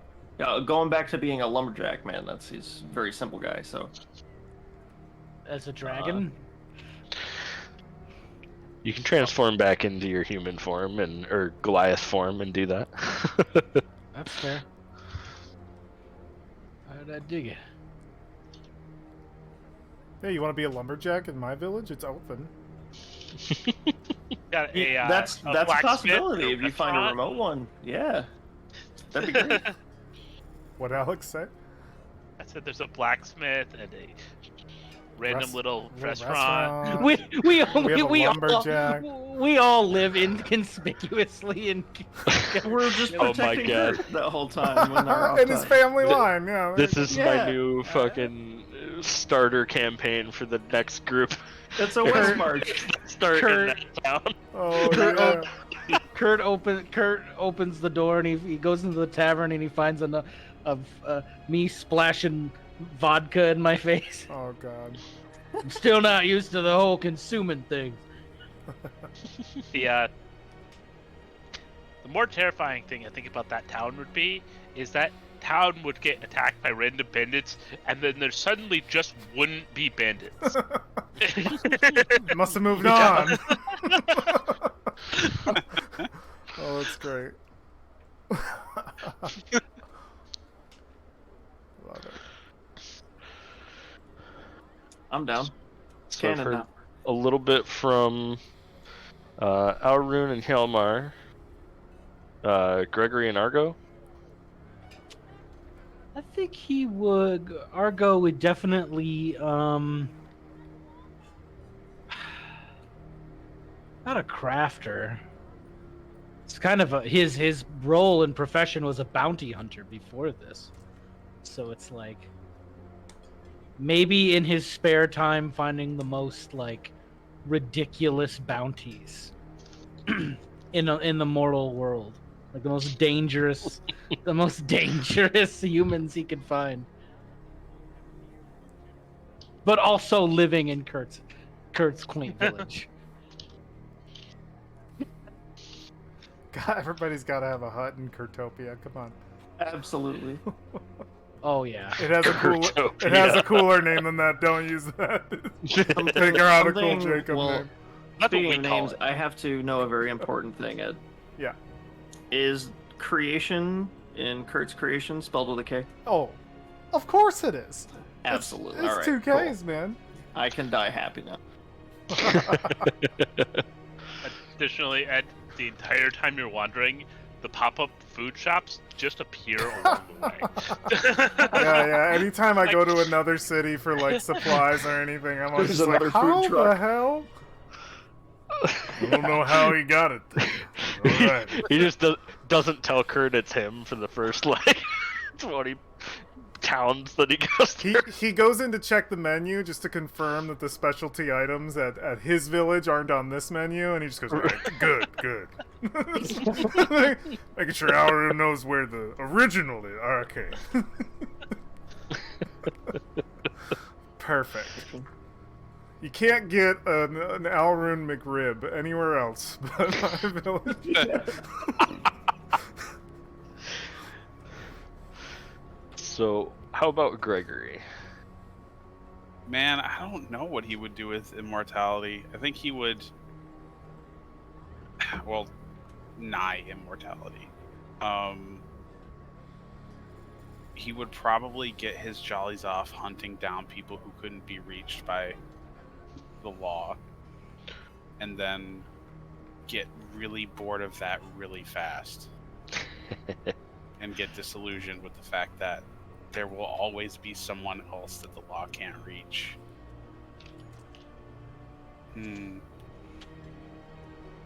I think he would start an order of knights that train in multi-weapon techniques to hunt down a variety of threats. These weapons would probably be blades, lances, and throwing axes or tomahawks.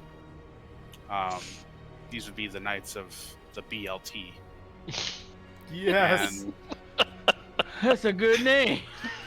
and they would travel the world bringing sandwich justice to those that law enforcement can't reach or won't be bothered to. This is bacon, lettuce, tomato. The sandwich vagabonds. Excellent. The Auk Knights. Yeah, you'd probably take things a little too far and probably get in trouble for being too directly involved with the lives of the normal mortal people. But he would try, until he got bored with it, to make those knights completely autonomous and would operate without him for whenever he eventually did like die of old age. And he would probably furnish them with Kurt's creations, Yeah. imports from across the continent. Give me those commissions, man. I need them. I will arm the knights of BLT. Yes. And they're Yeah. oh man, I did literally like on the crest of the blade, like right between the cross where the hilt and the handle are, totally sandwich symbol, like a sandwich emblem, like, Yeah. like right there. Sandwich coat of arms. Yeah. Oh please, it's so good. The Sandwich Knight. Yeah, Isn't that what they're called? a sandwich knight. Knights of BLT. It's too good. Alrighty. Sandwich thief still got away. That's always gonna affect him too. It's never gonna go away. So when you originally did that, you said it was a dwarven face, and I'm like, is this Kurt? Did Kurt originally? Was Kurt the sandwich thief the whole And time? he's just been Memories, like, yeah. he's just making like, and like he just like whispers in like the whoever was giving him the boo, and the dude's like, "Can you make him forget that he ever saw me?" Just making so he doesn't know it's me. It would just it blanks Gregory where like Yeah. he forgets that happens, but that like shatters his self. That was something I never talked to Ed about, but I figured that was the impetus for their meeting in the first place, was he thought Kurt was the dwarf. Oh, And Right. then after stalking him, was like, fuck, that's not him. But And then but maybe they it. Well, maybe it was. You know what? I'll just befriend him and stick around. And Oh my if god. it was him, I would drive him mad, wondering when I was going to betray him, and that would be good enough for me. Kurt's on his deathbed. Everyone's around him. It's this touching moment. You finally arrive, and he's just like, Gregory, you're here. I'm so happy. Now all my friends have made it. And it's just like his last dying breath. Gregory, it was me. He just dies. It was always me. I ate a sandwich because I just wanted to know you better. No! Tasted amazing, by the way. It was Grabbed so by the good. coattails. You old bastard! Don't you die on me! Don't let my children suffer for my sins. Forgive me. Listen to the father. Oh my god. Too good. Too good. Alrighty. So I think that is where we can close the book on this campaign. Excellent job. Amazing homebrew, dude. Amazing. Very Yeah, I much loved it, man. appreciate you guys playing there. So Hell It yeah. was super awesome. Like, there's a lot of depth, and that showed for sure. Like, It's really fun unpacking it. yeah. Yeah, that was a really cool, unboxing, essentially. You have a huge story. It's super impressive. I Don't delete anything, like, for real. I still Yeah. have all the things for sure.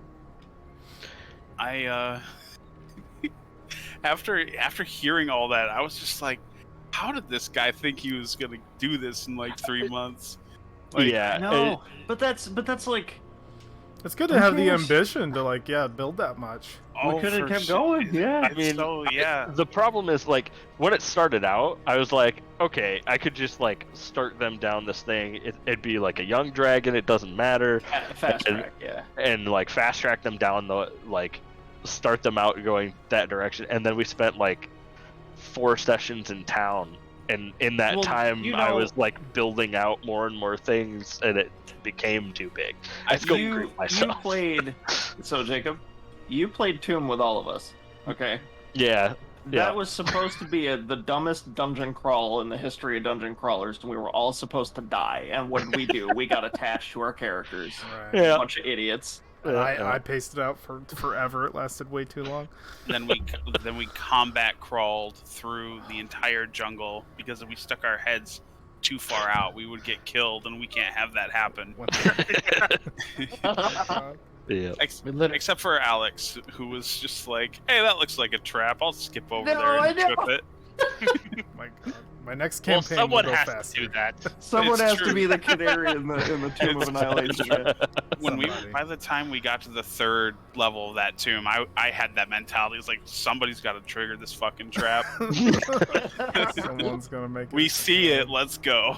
I hear a sucking noise. Just jump.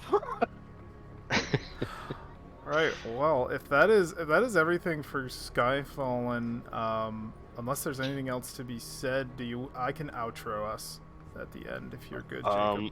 Unless you guys want to see the DM tools, that's about it. There's something particular you want to show off? I'd look. You can show off stuff, but I was just gonna say, if you're gonna use those in the future, That's true. don't show everything. That's fair. Like, give us some good stuff, yeah. But I Yeah, don't. If you want to throw us something. If you're gonna be tooling stuff again later for something related That's to this, true. like totally keep it to yourself. Absolutely, that's totally fine. The next game that I want to play will likely not be in this specific world. Right. Gotcha, So okay, I don't okay. think that it's gonna matter all that much. Okay. So- I like the magic, man. I want the magic sport. Yep, Right. yep. Yeah, if you want to share something, let me know. Yeah. So Because we you usually play guys till 10 see anyway. Tailspire here? I'm in Tailspire. All right, so now you get to see the DM version of the places I've been pulling you through. So this was my kind of theater of the mind stage. Ended up I see being here. water right now. Switch to watching his stream. Watch my stream. Yeah. Oh, yeah. watch your. How do I watch your screen? What do you? In I Discord. streamed in Discord. Is that going to be a problem for let me just recording give stuff? me. Yeah, let me just see here. Beep, beep, beep, beep, beep, beep, beep. Okay. All right. Let's just do this. Okay, cool. That should work. All good? Yeah, and then I just have to make this go away. Okay, cool. Alrighty. So I had this kind of stage type of thing set up where there were certain things around like Warden's Charge that were the small, things. I think you guys had kind of figured out how I had done this, right? We'd gone from like, this was Hapless Hydra, this was downstairs at the Hapless Hydra. We had Right. a scene where you guys were next to each other. But like every shop had a little area that I had created to just set the scene on some of that stuff. And then I had like, this was the wall that was the original thing. So these were all in the same like scene thing, so I could pull you all around. This was the Hunter's Den that Gregory spent some time in. We had all the map with Anoan's kind of area, skipping across rocks and stuff. I like it. And then I think this was the fighting pit area with all of that. Oh, cool. Yeah, we had all that. So that place we never really used. It wasn't anything I had planned. I had just like pulled out a thing. So a lot of these were pre-made tiles that I had pulled from an external source and then made slight modifications to make it fit what we were doing, right? So like, So are all the levels of the catacombs here then too? so those are in a different board, but yes, I originally started making each level of the catacomb on its own board. So like this was your first expedition in, right? So you came in, I think over here. Skeletons with the jail deal. I remember Yep. this. Yep. So this is where you kind of found this is the entrance. So you came in here, you ended up going this way and finding, the skeletons in the jail thing. And then this was the extra way down. But what I did have was more things that direction. Wow. So if you guys had gone this way, there was a little bit of like a trap pit here where that floor was unstable and stuff. And then this is where you would have heard them trying to dig out the other team. So this probably would have been where you had stopped. But that team here was, trying to dig through this area. If there was some way that, and I didn't know if you would have spent time digging here as well, or if you would have like done some spell thing that could have helped clear the rubble. I had kind of the other side of this setup as well, where the team on the other side was pretty much holding horde of undead off out here. Oh, cool. For that whole time. And then depending on how much of this floor you explored, I don't know how much stuff was shown there. But there was like some other stuff over here, and like the way down that they had found was over here somewhere.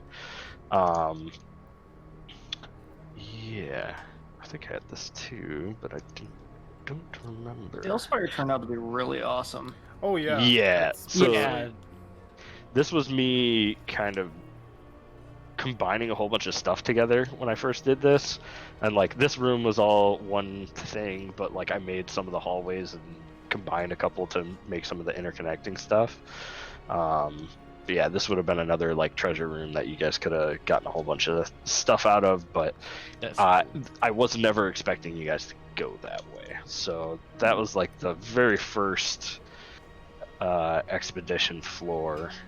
And then if you guys had decided to like go against the that's the wrong one. If you had gone against the recommendation of the expedition folk and gone down again, I might have deleted it.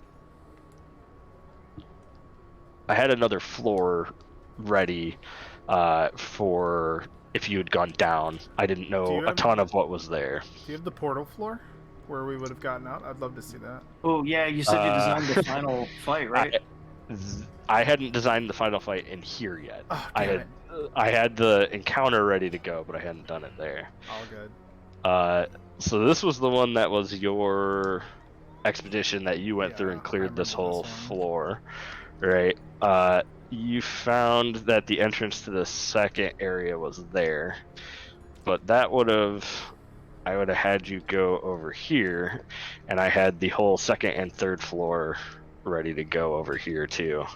Amazing. So this would have all been a whole bunch of stuff. Second floor, there would have been like an area in The here. hell's that? Wait, go back to that weird green room. Yeah, What the that fuck is room that looks shit? really cool. Zoom in on All that. right, What is that? let me here. I'm just gonna. So this was one of the things that was extremely time consuming with Tailspire. I had to make all of these hide volumes in order to make it so that you could like only see the part that you were actually in and go to the not see the whole rest of the map until you Alright, show me that secret did room. that.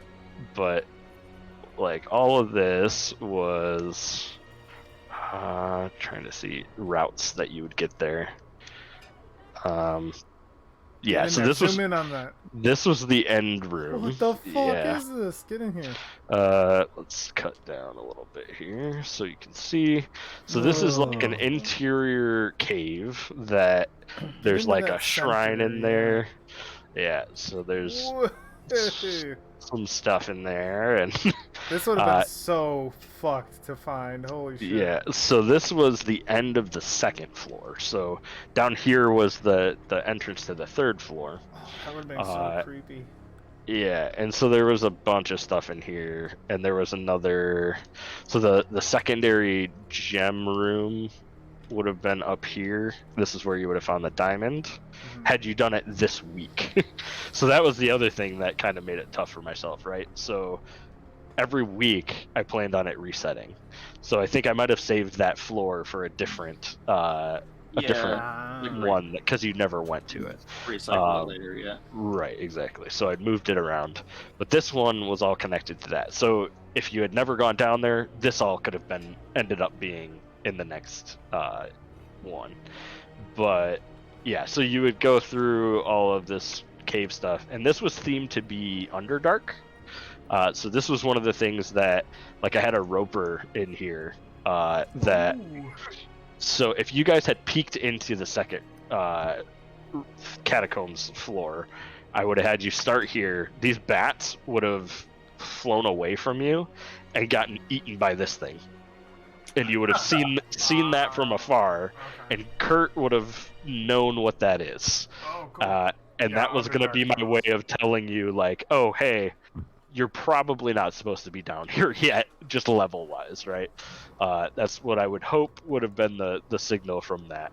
Mind flayers down there, Jacob? Is what? Are there mind flayers down there? No. It would have been right. So like Underdark, just the but not necessarily. Underdark cave creatures. It was kind of going to be my thing there. And then once you got to the end of this, there might have been like a bigger fight here. Underneath was all of that. I don't think. No, I did do this one too. So this was supposed to be like a jail area that was going to be themed to having, I think, another undead jailer is the way that I had set it up. You want to make my maps for me? That would be amazing. I mean, 90% of this I pulled off of Still looks like so much work. Tail Bazaar and a whole bunch of stuff, but yeah, setting up these hide volumes definitely sucks. Let's see. Did you pull that tower map that we were doing the side quest on? Yeah, I sure did. Okay. But yeah, so this would have been just stairs that come down into like cells that are all around here, and there would have been two like really big jailers walking around in here. So it would have been here was the last kind of gemstone room. It would have been one of those things where you could have gone after the jailers or tried to sneak around. That was the way I was trying to set it up, but yeah, it'd be tough. Honestly, like right now, I feel like I'm flying around with the dev tools of like Dark Souls 3. Like, Yeah. I'm just looking Here we at go. these really, really cool maps that would have been like sweet to fight through. Oh, for sure. Well, just So cool. the color palette difference too reminds me big time of the first Diablo. Right. Like Yeah. working your way down, like literally the catacombs, right? And going down levels and levels, and it gets worse Right. and worse as you go. Some wild Yeah. maps, man. Yeah, seeing Tomb of Annihilation rendered like this. Oh, that would have been so nuts. good. Oh, man. For height There- too. there's Height some was such shit. a bitch. I Yeah. hate height in 2D. Yeah. Height in 2D is the worst. So a lot of the boards in this list are actually me pulling things off of there to see what they look like, right? Sure. But I did have a few other locations set up like that. Let's see. Oh, I had Uxin's stuff a little bit I was set about up to say, here. I see Uxin's lair there. See where we would have fought. them. So this was the scene with the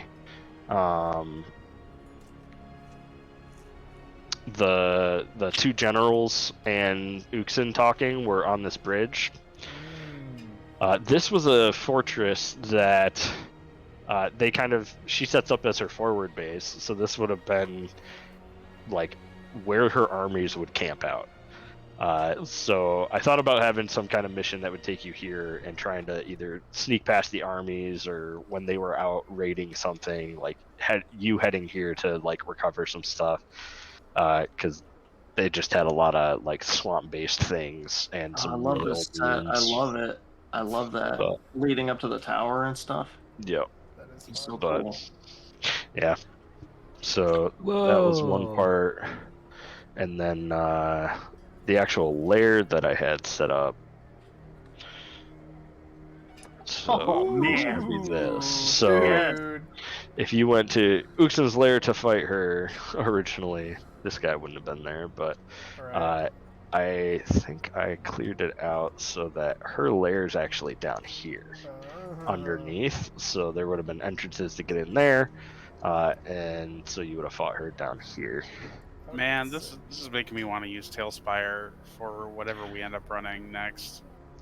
It is it is a double-edged sword, right? The It visuals really lend a is. lot, but it is a lot more setup, like Yeah, I can see that. substantially more. And like, so a thing I suggested on their like tools and stuff was like, can I just have a reverse hide volume? Like hide everything, let me show volume this area. Yeah, give me a bubble I can drag around. Yeah. Exactly. Like they do have some line of sight stuff, which is nice. Like creatures don't show up in one area, but I think from what I was seeing on your guys' stream to show Dustin, like you guys can see the entire map. It's just the creatures that are hidden. Right. And that makes it rough because like sometimes there's hidden passages and stuff. So unless I do True. a hide volume, it makes it extremely difficult to Reveal, yeah. reveal stuff that's like that. But Hopefully that's a good change. How easy Indeed. is it to pull players to different levels? Because could you technically set up just other spaces, like other boards that are the hidden chambers, so you could just teleport everybody there? This is true. You could, because like that's all I got to do is like go here, hit play on one of these. You'd have to drop down a marker and then fetch all players. That's how I have to bring you all to a map. And then the other problem was, okay, now how do I get your tokens out? So I have like the list of all the characters, and I have you guys at the top, and I have to like one by one drag you out. So that's kind of annoying. So if they did groups here where it was like I can pull the whole party out at once, that would be super fast. And they've been doing some stuff like they just implemented like multi-select and move multiple tokens at once. So that it might be a way to do that in the future of like, okay, I drag select everybody, copy it, switch boards, paste it, like that might be doable. So but yeah, and then I don't know. The setup looks worth it. I mean, when we were crawling through that stuff too, like not hex by hex, but like on the grid, it made a big difference to just because that way you could set it up the way that you knew it was supposed to look. So we had a better lay of the board at least when we weren't theater of mind like running through Warden's Charge or something. Right, this was way better for combat in my opinion. Like or exploration. So the one thing, like Ed talked about it when we were mentioning Tomb, is this allows you to capture scale, which maps just don't do. You cannot see scale, and like seeing that cool cave, that like interior cave with the like structure in the middle of it. I was looking at that like, oh man, looking at that made me as excited as I was when I stepped into Blackreach in Skyrim. I was like, oh. Yeah, stepping into that space would have been so cool as a miniature, like. But a map of that area would be like, oh, cool, it's a big circular space and there's a thing in the middle. That's right. Like, not at all the same feeling. It's yeah, really cool. so I definitely like the 3D aspect of it. The like it lends a lot to that. It is a lot more work, but it's definitely. It's fun. I will be very interested to see with because Tailspire is a smaller company, right? Yeah. I would be interested to see with the weight of Wizards behind their VTT what they can do in this realm if they can do this plus more, and just to see what that will look like when that lands. So I think this is for sure the next evolution of virtual tabletops is that 3D element, because like Kyle's saying, like that. It adds that extra immersion, but it's also a lot easier to wargame in this space. You know, people aren't playing Warhammer in 2D. You know. Yeah, what I would probably do in the future, if Tailspire stays exactly how it is now, right? I would probably do a lot more theater of the mind and only use this for fights, special stuff. Yeah, and maybe dungeons if it's like a special thing. I even smaller dungeons I probably wouldn't bother. Making me think like Gloomhaven style, where it's theater of the mind. Yeah, then when very the fight starts. Yep, very similar to that. So this would have been Eridace's lair. This is where you would have fought the flesh abomination thing, and then seen that Soro was the brass dragon. You could legitimately do just battle tiles. Like have a dungeon battle tile, have a forest battle tile, and do nothing else. And just be like, here are the battle tiles for when we fight. That way we can fight in this program. Yeah. For sure. Like I thought about doing that with like D&D Beyond for everything, and then just battle tiles and switch to this when we do have fights. I like, yeah, that probably is a good way to do it. It's cool Oasis. Yeah, I think it's really cool. When we were playing the one campaign I used this on, I built that castle. Yeah. And I really enjoyed it, and I thought it lended a lot to exploring too, but the amount of work that would go into it, like you mentioned, Jacob, it was crazy just for that one castle. And I didn't use any assets other than like the building blocks that they give you. And that took me like a week just to build the one structure. So these like really detailed maps and everything they would take forever. Oh my god, look at that. Oh, cool, Frost stuff. Frost giant, yes. So this was gonna be his throne room, and that should have been a white dragon, but they don't have them. So like this would have been where you meet him, and then this actually extends out quite a bit. So could have done like if there were the tribes that we were seeing everywhere might have been like chasing you up to a point, and then they won't go past this point because they know it's like his domain type of a thing. and then you'd end up in here and just talk to them. That's cool. Yeah, I thought it was really cool how they did this with like they froze things by like Oh. overlapping them. Neat. Cool. Yeah, but yeah, so that was gonna be that. There's a big. Some of these boards were really cool too. Here we'll look at your. So this is where the party left off. Oh, yep. So yeah, had you guys coming in here because we're at God, that's so cool. underground or whatever. It's doing that, but you had you guys had gotten to here, and then toggle visibility on this. Yeah, pretty much. Cool. Just a little one. So this was like you guys were in the treasure pile of the goblins, and then around here it was a whole bunch of like traps and stuff in this area and goblins that were there, and then this would have been like kind of the boss chamber. And the guy would have been tied up over here, but I didn't have him there yet. But yeah, this one was interesting because the board itself came with the traps.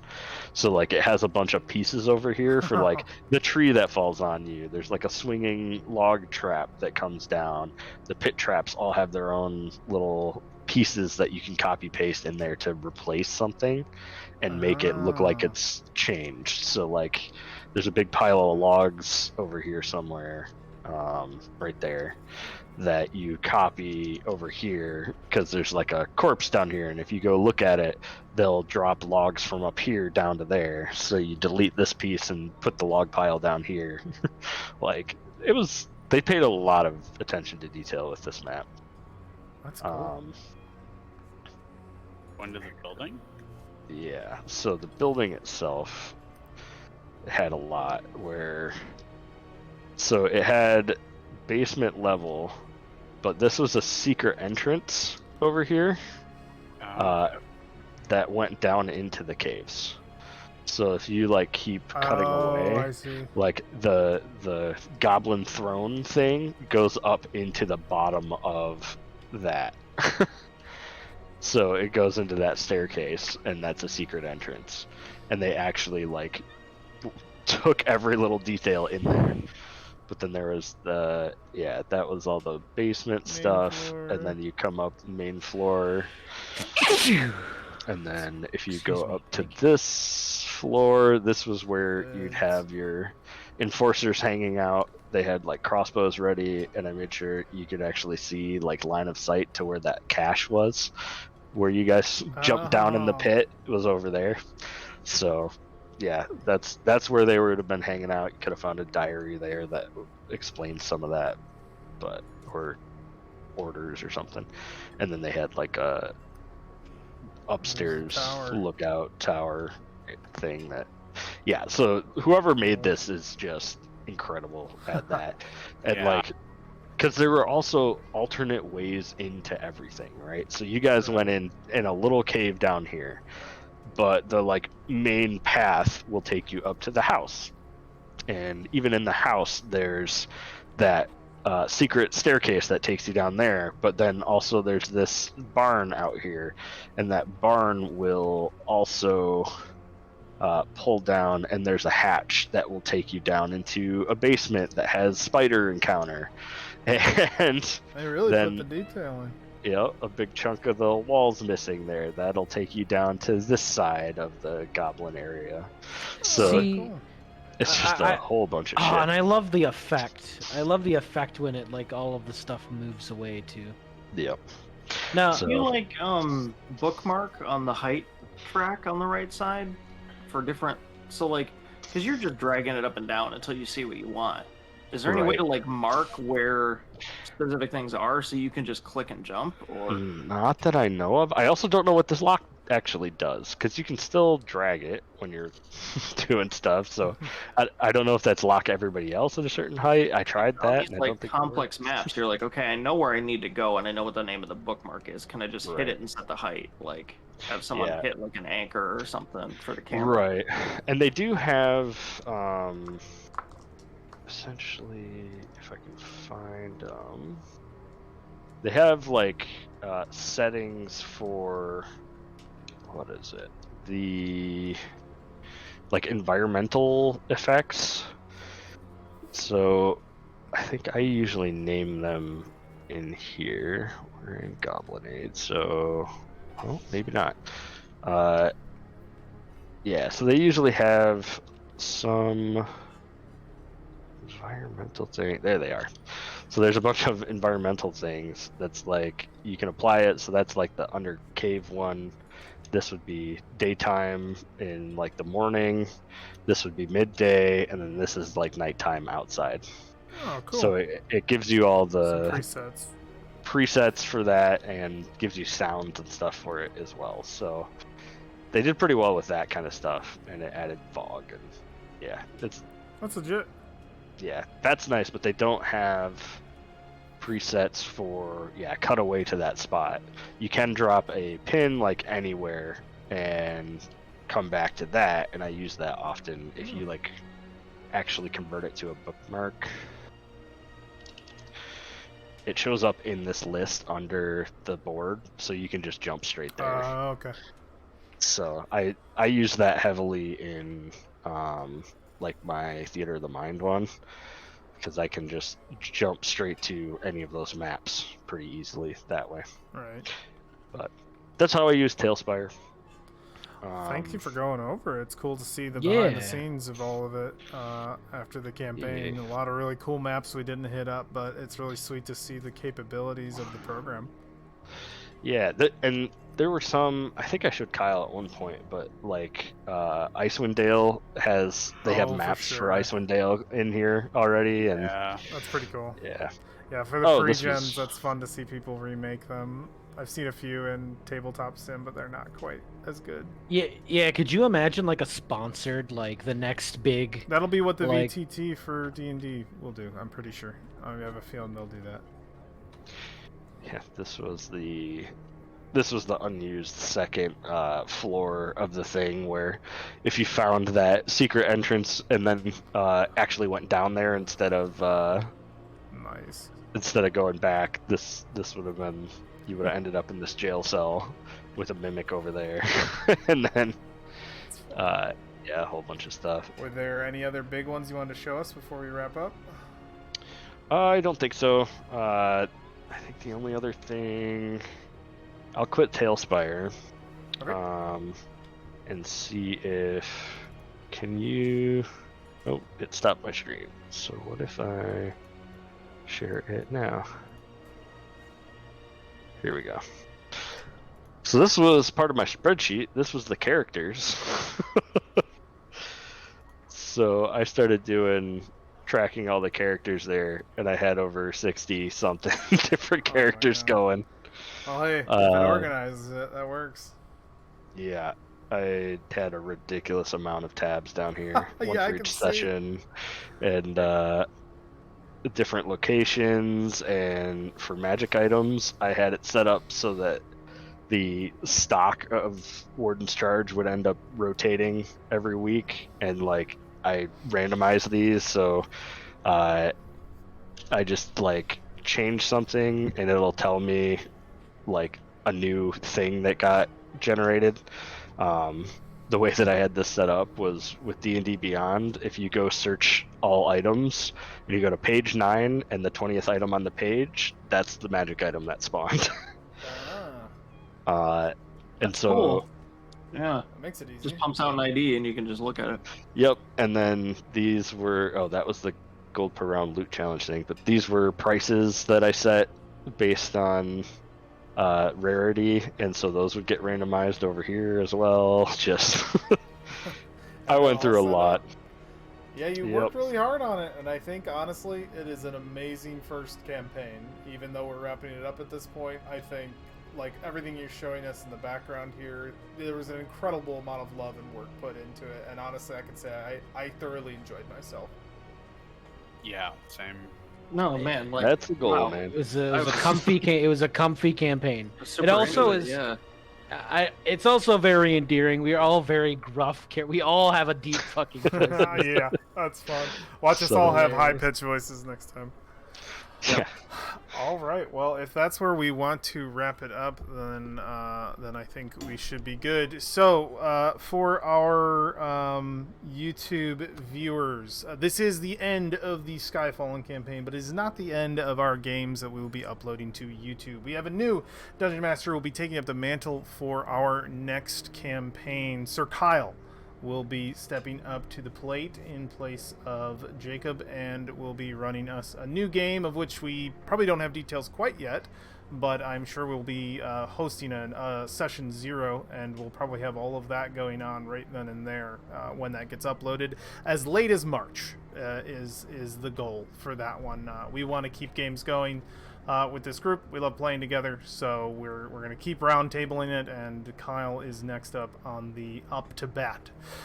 So that will be uploaded as soon as possible, and for the Skyfallen campaign, we will have, as Jacob said at the very beginning, but I will reiterate again, please, if you have any questions about the Skyfallen campaign that you want to pose to Jacob, please put them in the comment section of this video, because it'll either be next week or following, most likely before we start the new campaign. We will have a Q&A where it's either going to be just me and Jacob, or whoever wants to show up. I will at least be there to record for it, so I might just pose you questions, Jacob, in interview style, whatever works in the moment, or you can list them off.